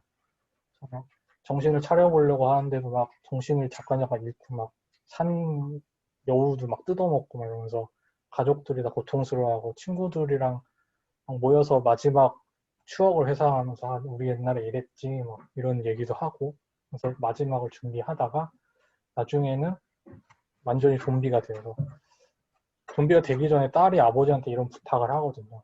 내가 점점 견딜 수가 없다. 내가 좀비가 되면은 나를 죽여달라. 총으로 죽여라. 내가 아버지를 해칠지도 모르니까. 아버지가 밤새 지키거든요. 딸 방문 앞을. 딸이 좀비가 돼서 아버지가 있는 곳으로 이렇게 서서히 접근을 하더니 막 이렇게 아버지를 물어뜯을 것처럼 하다가 결국은 아버지한테 입맞춤을 하고 지붕에 올라와서 이렇게 뛰어내려요. 자살을 한 거죠. 그러니까 이런 좀비 영화들도 보면은 좀비가 괴물 안 같죠? 좀비가 되게 좀 불쌍하게 보이기도 하고 이런 식의 영화들이 이제 포스트 좀비 영화인데 이런 영화들은 좀비를 우리에게 좀 다르게 사유하게 해주죠. 좀비 바이러스가 유행하면 보통은 바로 감염자랑 비감염자가 나뉘고 가해자랑 피해자가 나뉘고 비감염자가 감염자를 죽이는 거는 당연한 정당방위고 여기는 어떤 고민이 필요 없고 이렇게 여겨지는데 이런 식의 영화에서는 그게 그렇게 간단한 일이 아니라는 걸 보여주죠. 왜냐면 내 딸이 좀비 바이러스 감염됐다고 해도 내 손으로 어떻게 딸을 죽여? 이렇게 고민을 하게 되는 거예요. 그래서 이때 아놀드 슈왈제네거 친구 의사가 약물을 주면서 이거를 딸한테 주입해라. 근데 좀비들이 고통을 못 겪을 것 같지만 죽을 때까지 극심한 고통을 느껴 이렇게 얘기를 해요. 그러니까 아놀드 슈왈제네거가 주사를 결국 못하죠. 이런 장면들. 아니면은 킹덤 같은 경우에서도 보면은 그런 장면이 있어요. 그 어머니가 아들이 좀비가 되는데 이렇게 함 같은 데다 가둬가지고 배에 실었다가 이게 나오면서 배 안에 사람들이 다 죽죠. 아니면은 아까 우리 봤던 시체들의 방 같은 경우도 아버지가 이 감염된 딸을 포기를 못하다가 결국 살해당하고 새벽의 저주에도 그런 장면이 나와요. 아내가 좀비에 물렸는데 남편이 포기를 못하는 거야, 애를. 그럼 아내를 묶어가지고 출산을 하다가 애가 나왔는데 좀비인 상태.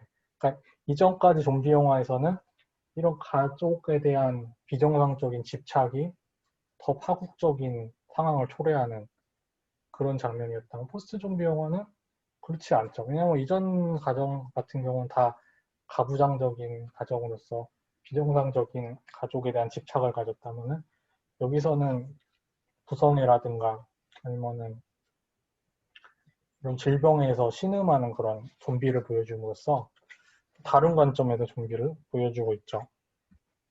이 영화는 미스 좀비라는 일본 영화인데요. 여기서는 좀비가 한여예요.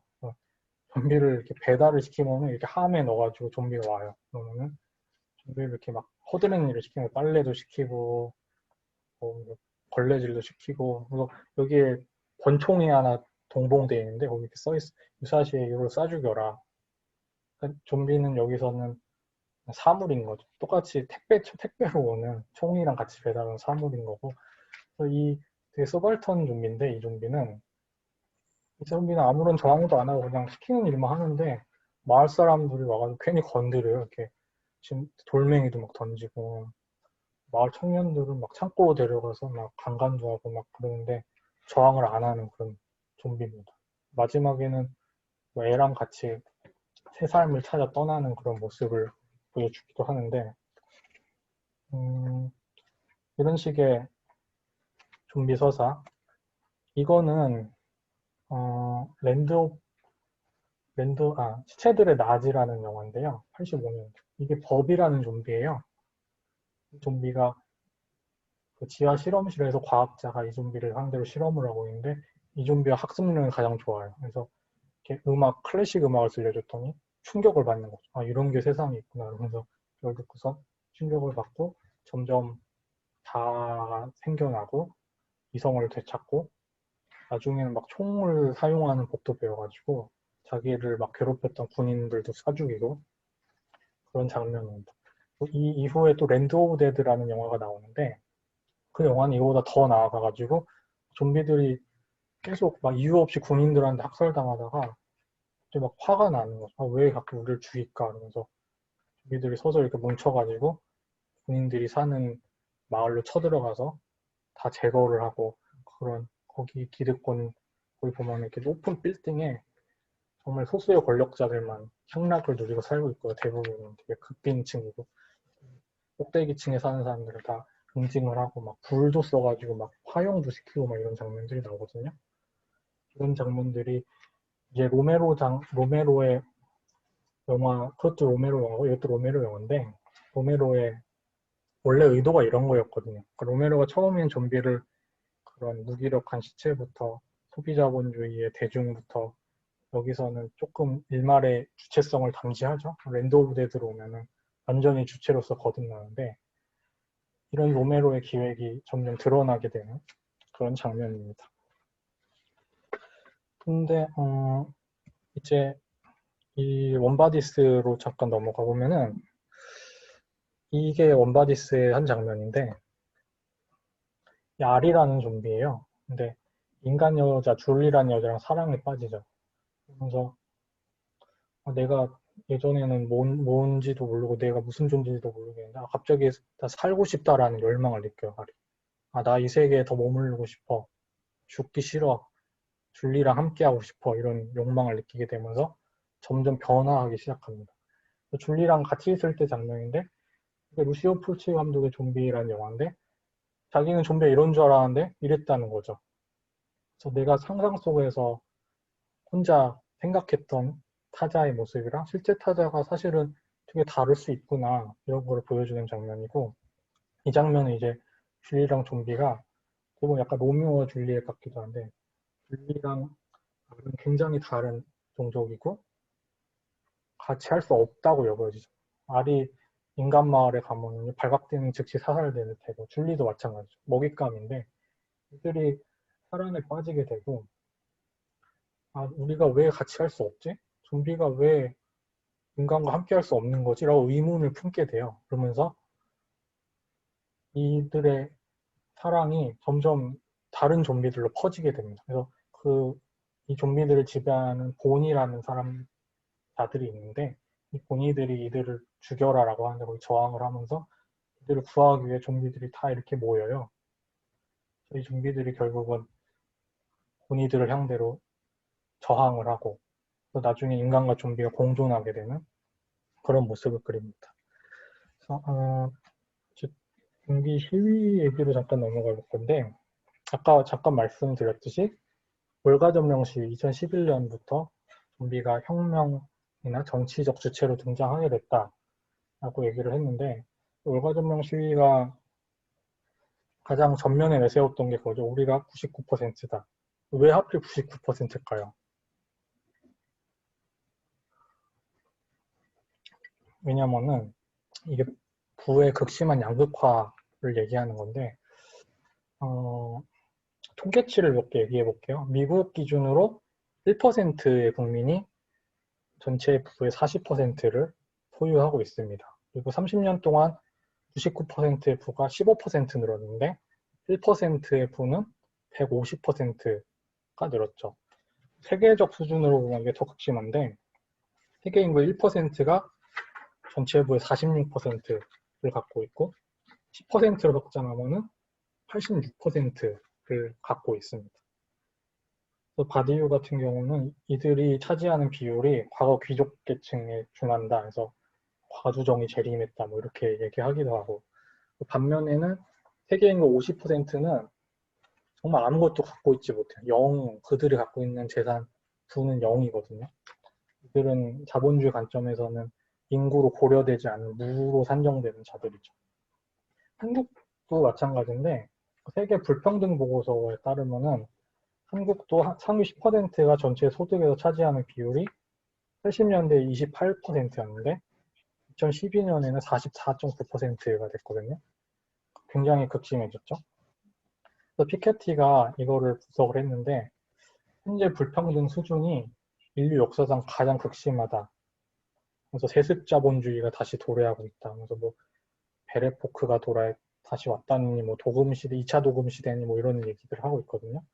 이 피케티가 제시했던 거는 예전에 부의 구도는 보통 2대8 뭐 이런 얘기를 많이 했는데 이제 그 부의 양극화가 더 극심해졌다는 거죠. 그래서 1대 99, 1%라는 초고소득층이 너무 과하게 각 부를 독점하는 게 오늘날 양극화의 핵심적 원인일 수 있다는 것을 피케티가 전면에 내세웠고 이들은 그 메시지를 내세우고 있는 거예요. 이거의 직접적인 원인이 된 건 사실 월가 금융위기 리먼 브라더스 사태에서 초래된 그거기도 한데 그거는 시간이 없어서 넘어가고 여기 보시면은 이들이 이런 메시지를 내세웠어요. 보면은 엄마 뭐 은행원들 뇌가 맛있대 아니면 뭐 배고파 뭐 부자 저기 위치인데 eat the rich 부자들을 먹어버리자 이런 식의 메시지를 내면서 좀비 분장을 스스로 했는데 그러니까 이거는 뭐냐면은 사실 보통 좀비 영화를 볼 때 저도 처음에 그랬지만 인간한테 이입을 하잖아요. 나는 살아남는 인간이고 좀비로부터 도망쳐야 되는 그 긴박한 그런 스릴을 즐기는데 이제 내가 사실은 좀비 영화에서 살아남는 인간이 아니라 99% 좀비라는 거를 깨닫게 되는 거죠, 사람들이. 보면서 좀비로 분장을 하는데 이게 사실은 되게 중요한 사건이에요. 왜냐면은 좀비가 된다는 거는 사람들이 가장 꺼려하는 일이거든요, 사실은. 왜냐면은 부두교 좀비 영화 같은 데서는 죽은 다음에 좀비가 안 되려고 이렇게 주검을 훼손을 해요. 막 목도 자르고 팔다리도 자르고.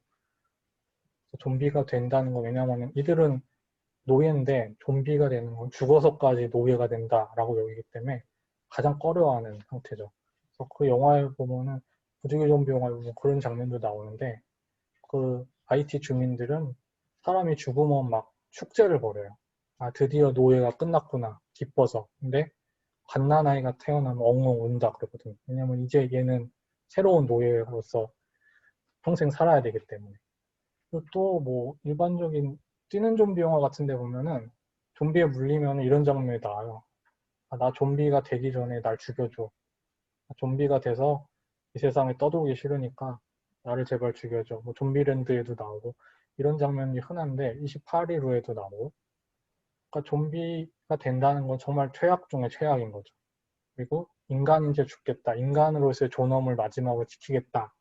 이런 식의 얘기를 하는데 자발적으로 좀비가 되는 거예요, 사람들이. 이건 되게 신기한 일이죠. 근데 이게 영화에서는 보면은 어, 새벽의 황당한 저주, 셔운 오브 더 데드라는 영화에 보면은 이런 장면이 있는데 그게 아마 제가 알기로는 처음인데 영화상에서 좀비가 자발적으로 된 거, 좀비 되기를 수행한 게 그 영화에서는 아마 처음일 텐데 거기서 왜 그렇게 되냐면은 이제 주인공이 길거리에 나왔는데 저기 좀비가 오는 거죠. 그래서 어떻게 대응하지? 막 고민하다가 이렇게 막 좀비 내장이랑 막 이런 걸 다 하고선 좀비인 척 하면서 그 행렬에 이렇게 뛰어드는 거예요. 그래서 좀비들이 구분을 못 해요. 거기서 탈출하는 장면 그런 게 있고 또 원바디스에서도 보면은 알이 줄리를 좀비들 사이에서 구하기 위해서 좀비 막 피를 막 문질러서 좀비로 만들죠.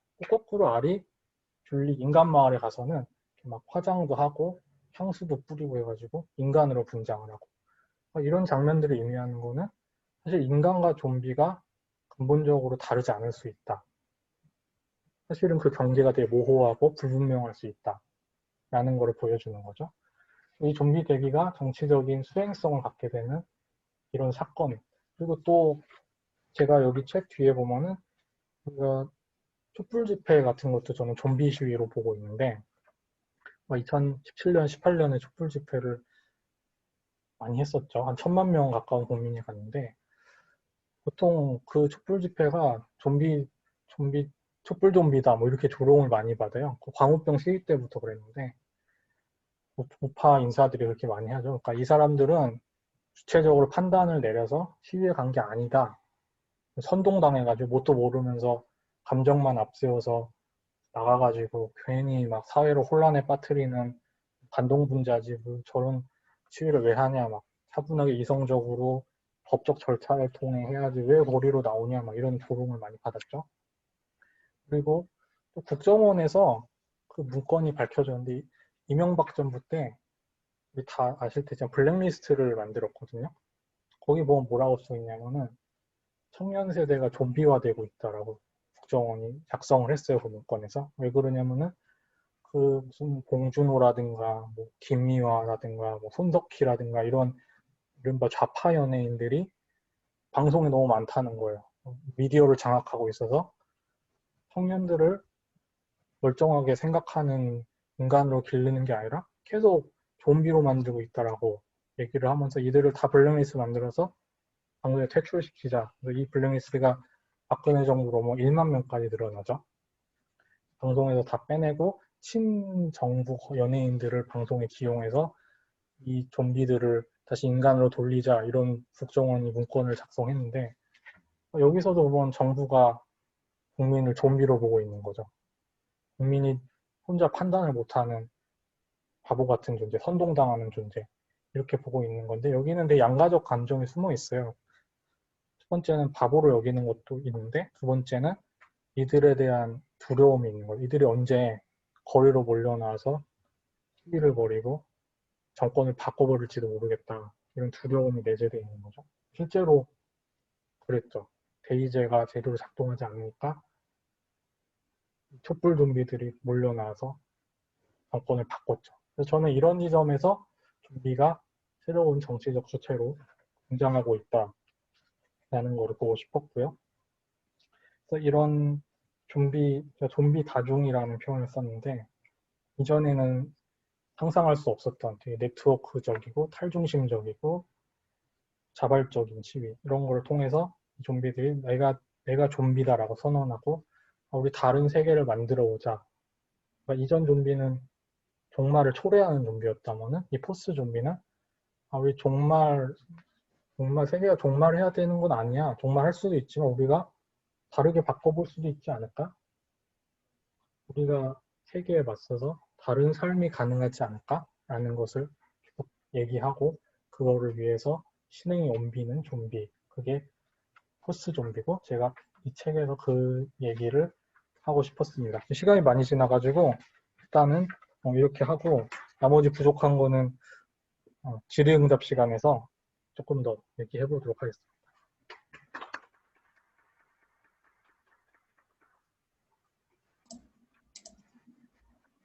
네, 질문을 받을 텐데요.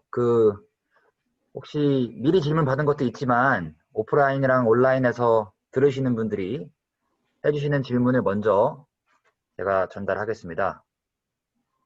온라인으로 들으시는 분들은 그 음소거를 끄시고 말씀해 주시면은, 제가 전달할 필요도 없겠네요. 말씀해 주시면 될 것 같습니다.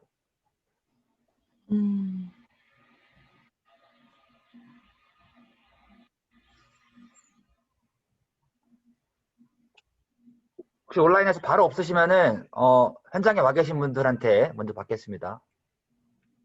질문 있으신가요?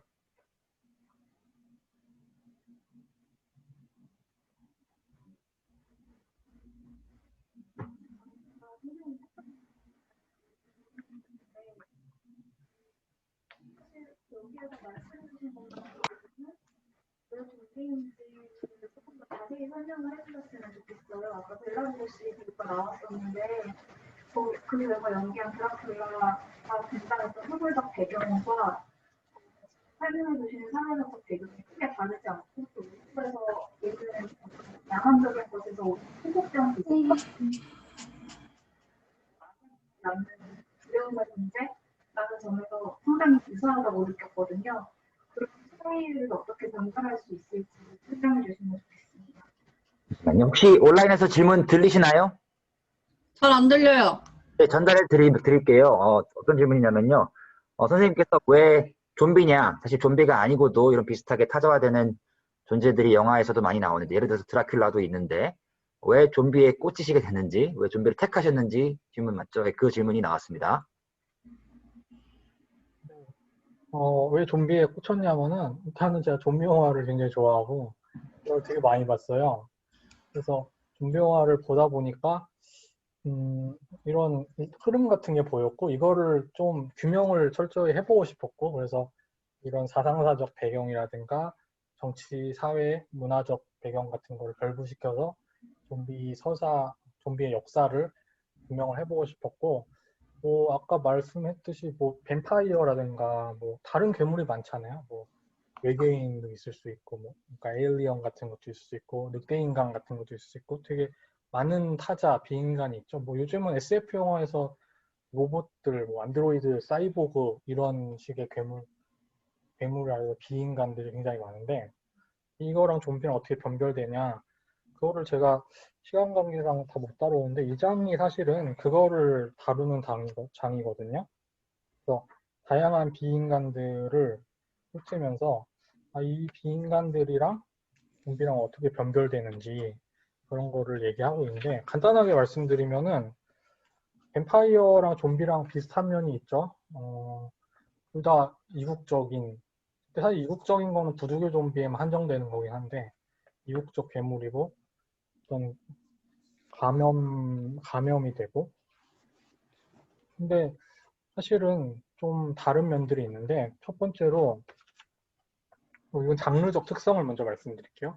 뱀파이어나 늑대인간은 되게 역사가 깊은 괴물입니다. 뱀파이어는 브람 스토커 드라큘라가 수백 년 됐고 그 이전에도 사실은 원형이 될 만한 작품들이 있고, 늑대 인간은 뭐 고대 신화부터 이어져 내려오는 그런 괴물이죠.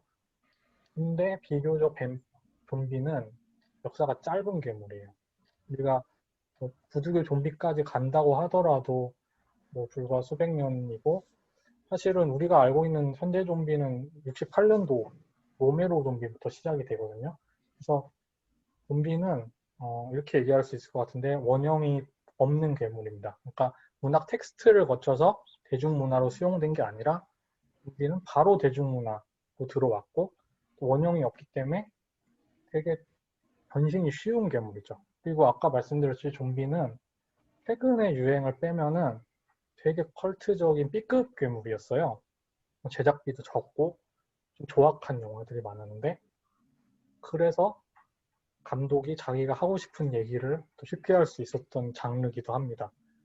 그러니까 자본이 아무래도 많이 껴들면은 그러기가 쉽지가 않은데 아무래도 이게 다 저예산 영화다 보니까 변신이 쉬웠죠. 그래서 좀비가 계속해서 아까 말씀드렸듯이 당대 사회 시대를 반영하고 대중의 정동을 반영해서 계속 변신한다라고 말씀드렸던 게 그런 측면이고 뱀파이어랑은 제가 뭐 챕터를 하나 할애해서 비교를 했는데 일단은 뭐 이렇게 간단하게 얘기할 수 있을 것 같아요. 뱀파이어랑 늑대인간은 둘 다 기본적으로 체제 유지적 괴물이에요. 이게 무슨 말이냐면은 뱀파이어는 보통 도시에서 살죠. 대저택에 살고 밤에 이렇게 나와가지고 이렇게 만만한 대상을 골라가지고 뭐 끌리는 대상 골라서 흡혈을 하고 감염을 시킬 수도 있고 안 시킬 수도 있죠. 근데 보통은 감염을 안 시켜요. 왜냐면은 뱀파이어가 많아지는 거는 뱀파이어 입장에서 생존에 불리하죠. 그러면은 뱀파이어는 뭐 막스가 자본론에서도 말했듯이 자본가적 괴물이거든요. 왜냐하면 이들은 대중의 잉여를 빨아먹지만 대중 위에서 군림하는 괴물이죠. 그러니까 대중이 많아야 돼요. 먹잇감이 많아야 돼요. 만약에 뱀파이어가 많아지면 먹잇감이 줄어드는 거죠.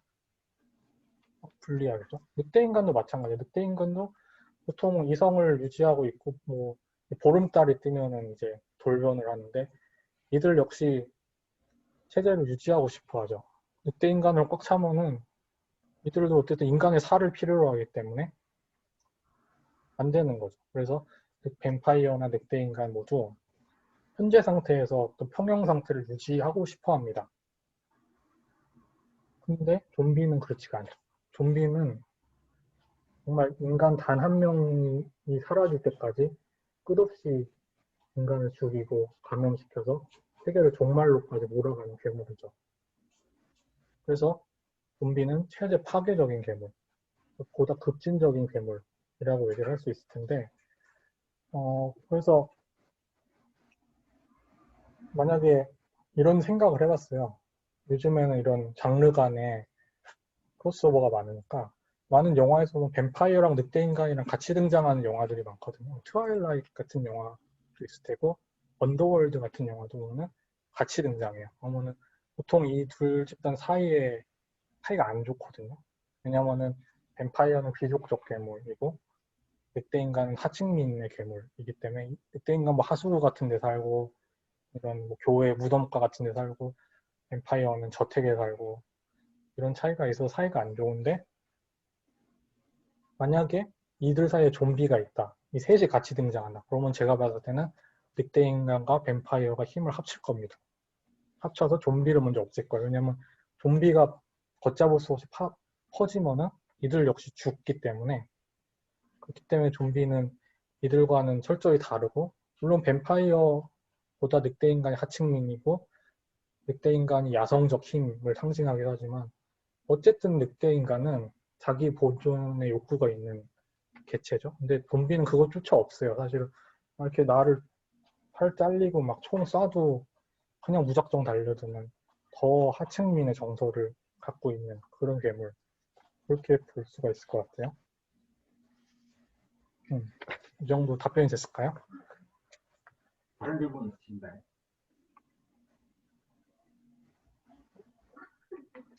저 질문 하나 있는데요. 네.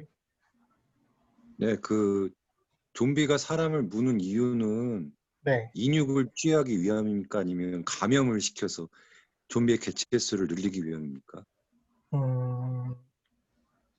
그게 사실은 아까 말씀드렸듯이 좀비가 원형이 없기 때문에 작품마다 다릅니다. 그게 어떤 작품은 어떤 작품에서는 좀비가 정말로 배고파가지고 살을 뜯어먹기 위해서 그러는 경우도 있고 아니면은 뭐 전염을 위해서 그러는 경우도 있는데 뭐 아까 포스트 좀비 영화 같은 것 중에 어떤 거는 그걸 좀비들이 결정을 해요. 그러니까 아예 다 뜯어먹어가지고 좀비로 부활하지 않게 할 수도 있고 아니면은 조금만 물어가지고 감염을 시켜서 다시 좀비로 부활하게 만들기도 하고 그게 작품마다 세부 설정이 달라가지고 그 원인이 뭐라고 딱 얘기 드리기 어렵네요. 만약에 그럼 인육을 먹지 않고도 좀비는 영원히 살 수 있는 건가요? 그것도 작품마다 달라요.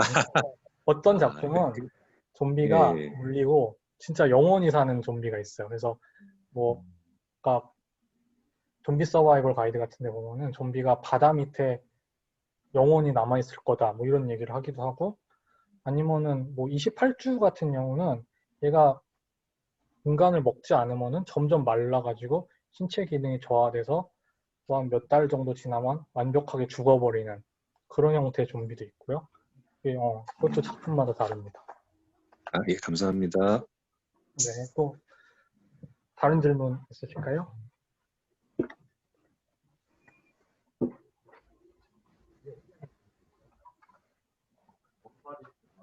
네. 네.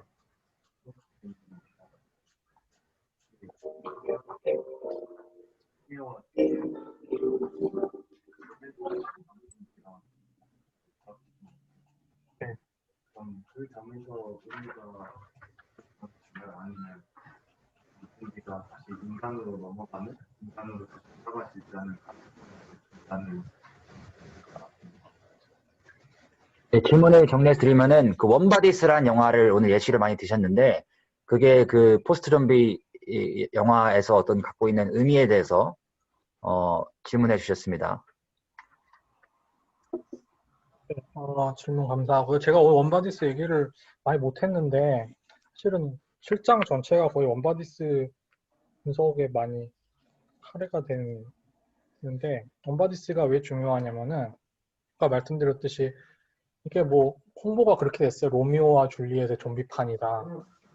이렇게 홍보가 되는데 왜냐면 이렇게 적대적이었던 세력이 만나가지고 사랑을 하게 되고 그게 뭐 로미오와 줄리엣이 이루어지지 못하지만 그것 때문이기도 하고 아까 선생님 말씀하셨듯이 좀비가 인간으로 됐다라는 것 때문이기도 해서 둘 다인데 제가 여기서 분석했던 거는 이 가장 이질적인 타자들 간의 만남과 그들 간의 사랑이라는 사건. 그러니까 이 사랑이라는 사건이 제가 욕망 개념을 잠깐 설명해야 될 것 같은데 우리가 욕망이라는 게 보통 이자 관계로 생각을 많이 하거든요. 그러니까 주체가 있고 대상이 있어서 내가 대상을 욕망한다. 이렇게 여기죠. 선형적으로. 근데 사실 들레즈의 욕망론에 따르면은 욕망은 이런 관계가 아니라 욕망은 언제나 세계를 향한 욕망이거든요. 이게 무슨 말이냐면은 내가 어떤 대상을 욕망한다는 거는 그 대상 자체에 대한 욕망이기도 하지만 그 대상과 내가 다른 배치의 세계 속에 있는 걸 욕망하는 거거든요.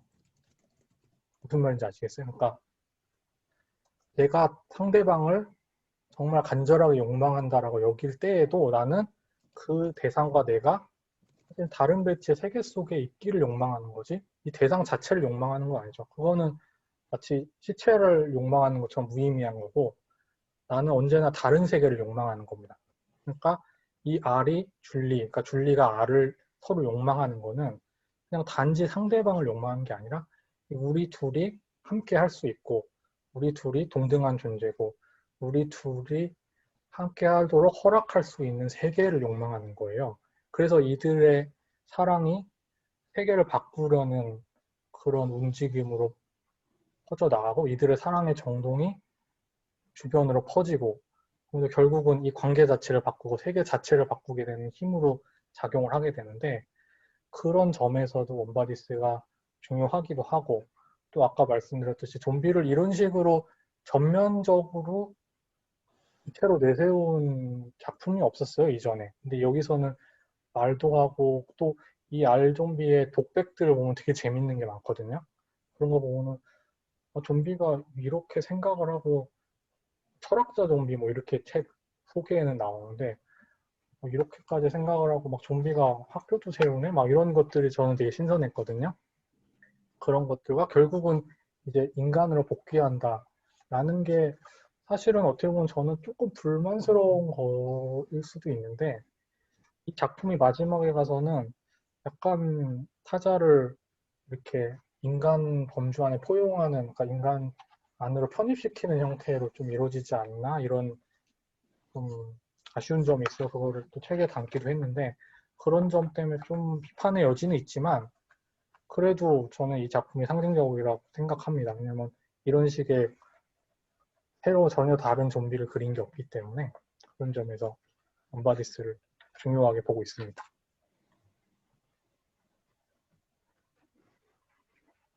혹시 또 다른 질문 있으신가요? 제가 사전 질문 받은 것도 있는데, 네, 이응님.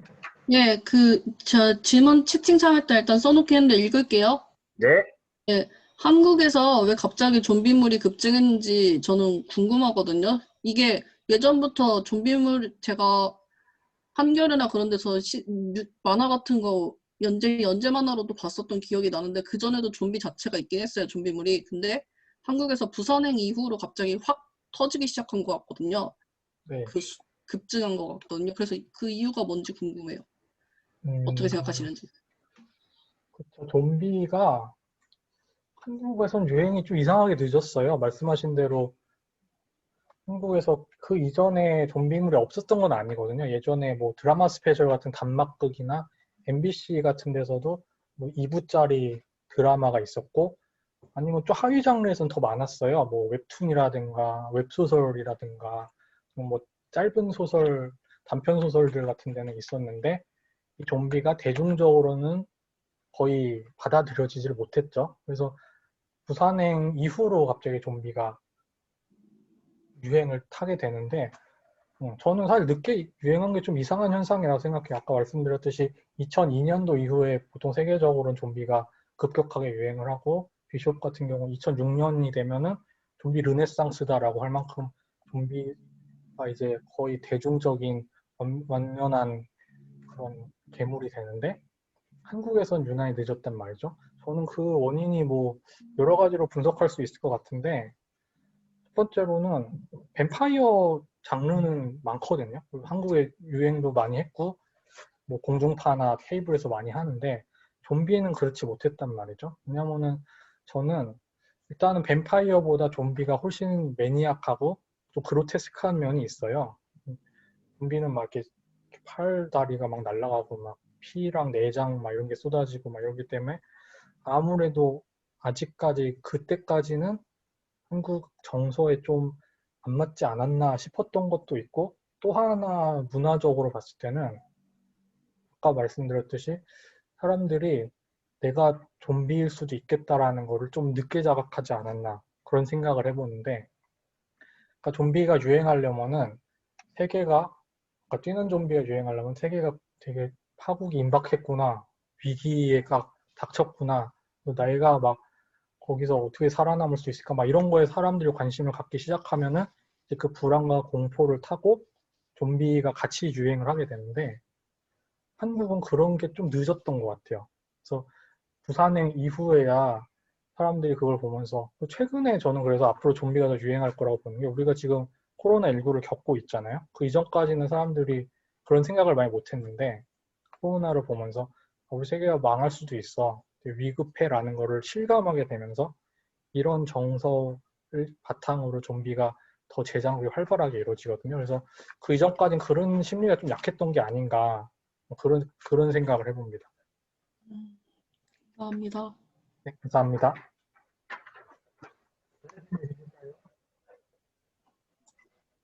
선생님 질문 하나 여기 써놓은 거 좀 보시고, 예. 네. 개념과의 비교를 채팅창에 많이 있었네요. 채팅을 많이 해주셨는데 이걸 보질 못해서 죄송합니다. 그러면은 현희정 선생님께서 주신 질문인데요. 좀비 다중 개념이라는 말씀하셨는데 힘의 관계 역전이랄지 대충 왜 그런 연결을 하셨는지 이해가 되기도 하지만 네그리의 다중 개념이라면 좀 무리가 있진 않을까요? 효과적인 연대 투쟁이나 배타적 생산자로서의 역할 이런 것을 포괄하기에 좀비의 존재는 거리가 좀 있지 않을까요? 라는 질문 주셨습니다. 좀비 다중, 그러니까 네그리 다중 개념이랑 좀비랑 연결하는 게 좀 거리가 있지 않을까 이런 질문 주셨는데 그러니까 그거를 좀 구분을 해봐야 될 것 같은데, 그러니까 서사상에서 재현되는 좀비, 그러니까 포스트 좀비 서사라고 하는 거에서 재현되는 좀비에서는 사실은 정치적인 주체성을 보기가 그렇게 쉽지는 않아요. 제가 막 찾아가지고 여기서 지금 뭐 범바디스에서 일부 나오고 아니면 오늘 다루진 않았지만 오토라는 엽기 좀비 오토라는 영화가 있었고 뭐 랜드 오브 데드 같은 영화도 있거든요. 근데 거기서 보면은 다중 개념이 저는 연결할 수 있다고 생각하는 게 다중의 개념과 그들의 시위의 특징은 어떤 중심이 없고 네트워크적이고 또 거기에서 어떤 하나의 시위 구호라든가 그런 걸로 압축되지 않는 다원적이고 특이성들이 난립하는 축제거든요. 근데 여기 좀비들이 보여주는 그런 시위라든가 아니면은 서사에서 보여주는 주체성 회복의 양상 같은 게 보면은 그런 것들이 드러나고 있는 부분이 있거든요. 아니면은 이런 월가 좀비 시위 같은 것도 이거는 뭐 네글이나 뭐 다른 철학자들이 분석했듯이 전형적인 다중의 시위라고 보고 있죠. 여기서 그렇고 아니면 촛불 시위 같은 것도 우리가 보면은 굉장히 다중의 시위처럼 볼 수 있었거든요. 거기서 보면 뭐 민주묘총이라든지 뭐 장수풍뎅이 연구회 막 이런 깃발들을 다 갖고 나와가지고 되게 이전 시위같이 엄숙하거나 침통하거나 뭐 장엄한 운동가가 아니라 되게 축제 같은 시위 그리고 각자의 구호를 들고 나와서 다원적이지만 하나로 요약되진 않지만 권력자들을 두려움에 떨게 하는 시위 이런 것들을 보여주면서 우리의 대의민주제가 잘못 작동하고 있다. 이거를 바꿔야 된다. 이런 메시지를 냈기 때문에 충분히 좀비 시위로 볼 수 있고 선생님이 말씀하셨듯이 그런 거를 좀비 서사에서 보려면은 조금 더 뭐 소수의 작품들이 있는데 저는 앞으로 그런 작품들이 더 많이 나와야 된다고 생각하고 그런 것들을 조금 더 앞으로 좀비 서사를 보면서 분석을 해보도록 하겠습니다. 감사합니다. 감사합니다. 이제 준비한 시간이 거의 다 됐어요. 마지막 질문 한두 개만 받을까 합니다. 혹시 현장에서나 온라인에서 질문 해주실 분 있으신가요? 없으시면은 그 위에 아까 강연 중에 남겨주셨던 질문들이 있거든요. 그러면 일단은 그 유저님이 이거는 질문이라기보다는 코멘트인 것 같네요. 네. 네. 좀비가 과학자들도 좀비에 관심이 많거든요. 그래서 제 책에도 약간 언급을 했는데 보이텍이라는 뇌과학자가 있어요. 그 뇌과학자가 좀비를 분석을 했는데 그 뇌과학자 말에 따르면은 좀비가 만약에 실제로 있다라고 가정을 해보고 과학적으로 분석을 해보면은 좀비는 어쨌든 움직임이 있고 외부 자극에 대해 일정한 반응이 있단 말이죠. 사람을 보고 물어뜯으러 간단 말이죠. 그러면은 이 뇌과학 관점에서 봤을 때 좀비는 뇌의 일부가 손상된 뇌병변 환자로 볼 수가 있거든요. 그러면은 보이텍이 보기에 이 좀비는 뇌에는 가소성이라는 특성이 있어요. 그래서 외부의 자극에 의해서 구조가 변하는 게 가소성인데 이 가소성을 통해서 좀비가 변할 수 있다라고 얘기를 해요. 그래서 좀비가 교육이나 학습이나 어떤 치료를 통해서 충분히 바뀔 수 있고 그렇게 되면은 좀비가 인간으로 회복되는 게 과학적으로 불가능한 일이 아니다 라고 얘기를 하는데 여기 지금 질문자분께서 얘기하셨듯이 좀비가 대뇌피질 쪽이 손상됐지만 운동량이 살아있는 사람과 흡사하네요. 예, 맞습니다. 그래서 좀비가 과학적으로도 인간으로 회복되는 게 불가능한 일은 아니다라고 분석한 그런 논문도 있습니다.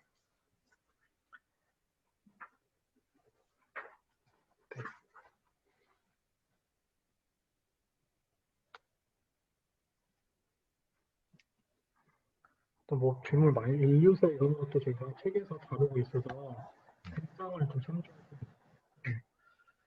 토이님께서 인류세와 좀비는 관련이 있나요? 라고 질문하셨고요. 그건 책 1장을 참조하시면 좋겠다고 하셨고, 김윤아님께서 영화에서 좀비의 성격을 미리 보여주고 시작해야 할까요? 다 다르니까 라고 하셨는데, 그래서 그거 뭐 구구절절하게 하면 좀 재미가 없지 않나요? 보다 보면은 또 비슷하다 보니까 금방 파악이 돼요.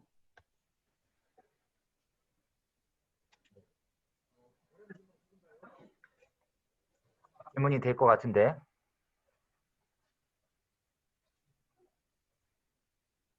없으시면은 오늘 행사는 여기까지 하는 걸로 하고요. 수고하신 김영식 선생님께 온라인에서 박수 한번 주시면 감사하겠습니다. 감사합니다. 오늘 그렇게까지 들어주셔서 감사합니다. 다른 기회 있으면 또 저한테 메일 주셔도 제가 충실히 답변해 드릴 테니까. 메일 주소가 책에 있나? 이거를 어떻게 공유할 수 있나? 아, 네. 제가 채팅창에다가 메일 주소를 남길 테니까요. 혹시 못하신 질문 있으시면은 일로 보내주시면 제가 최대한 답변을 해드릴게요.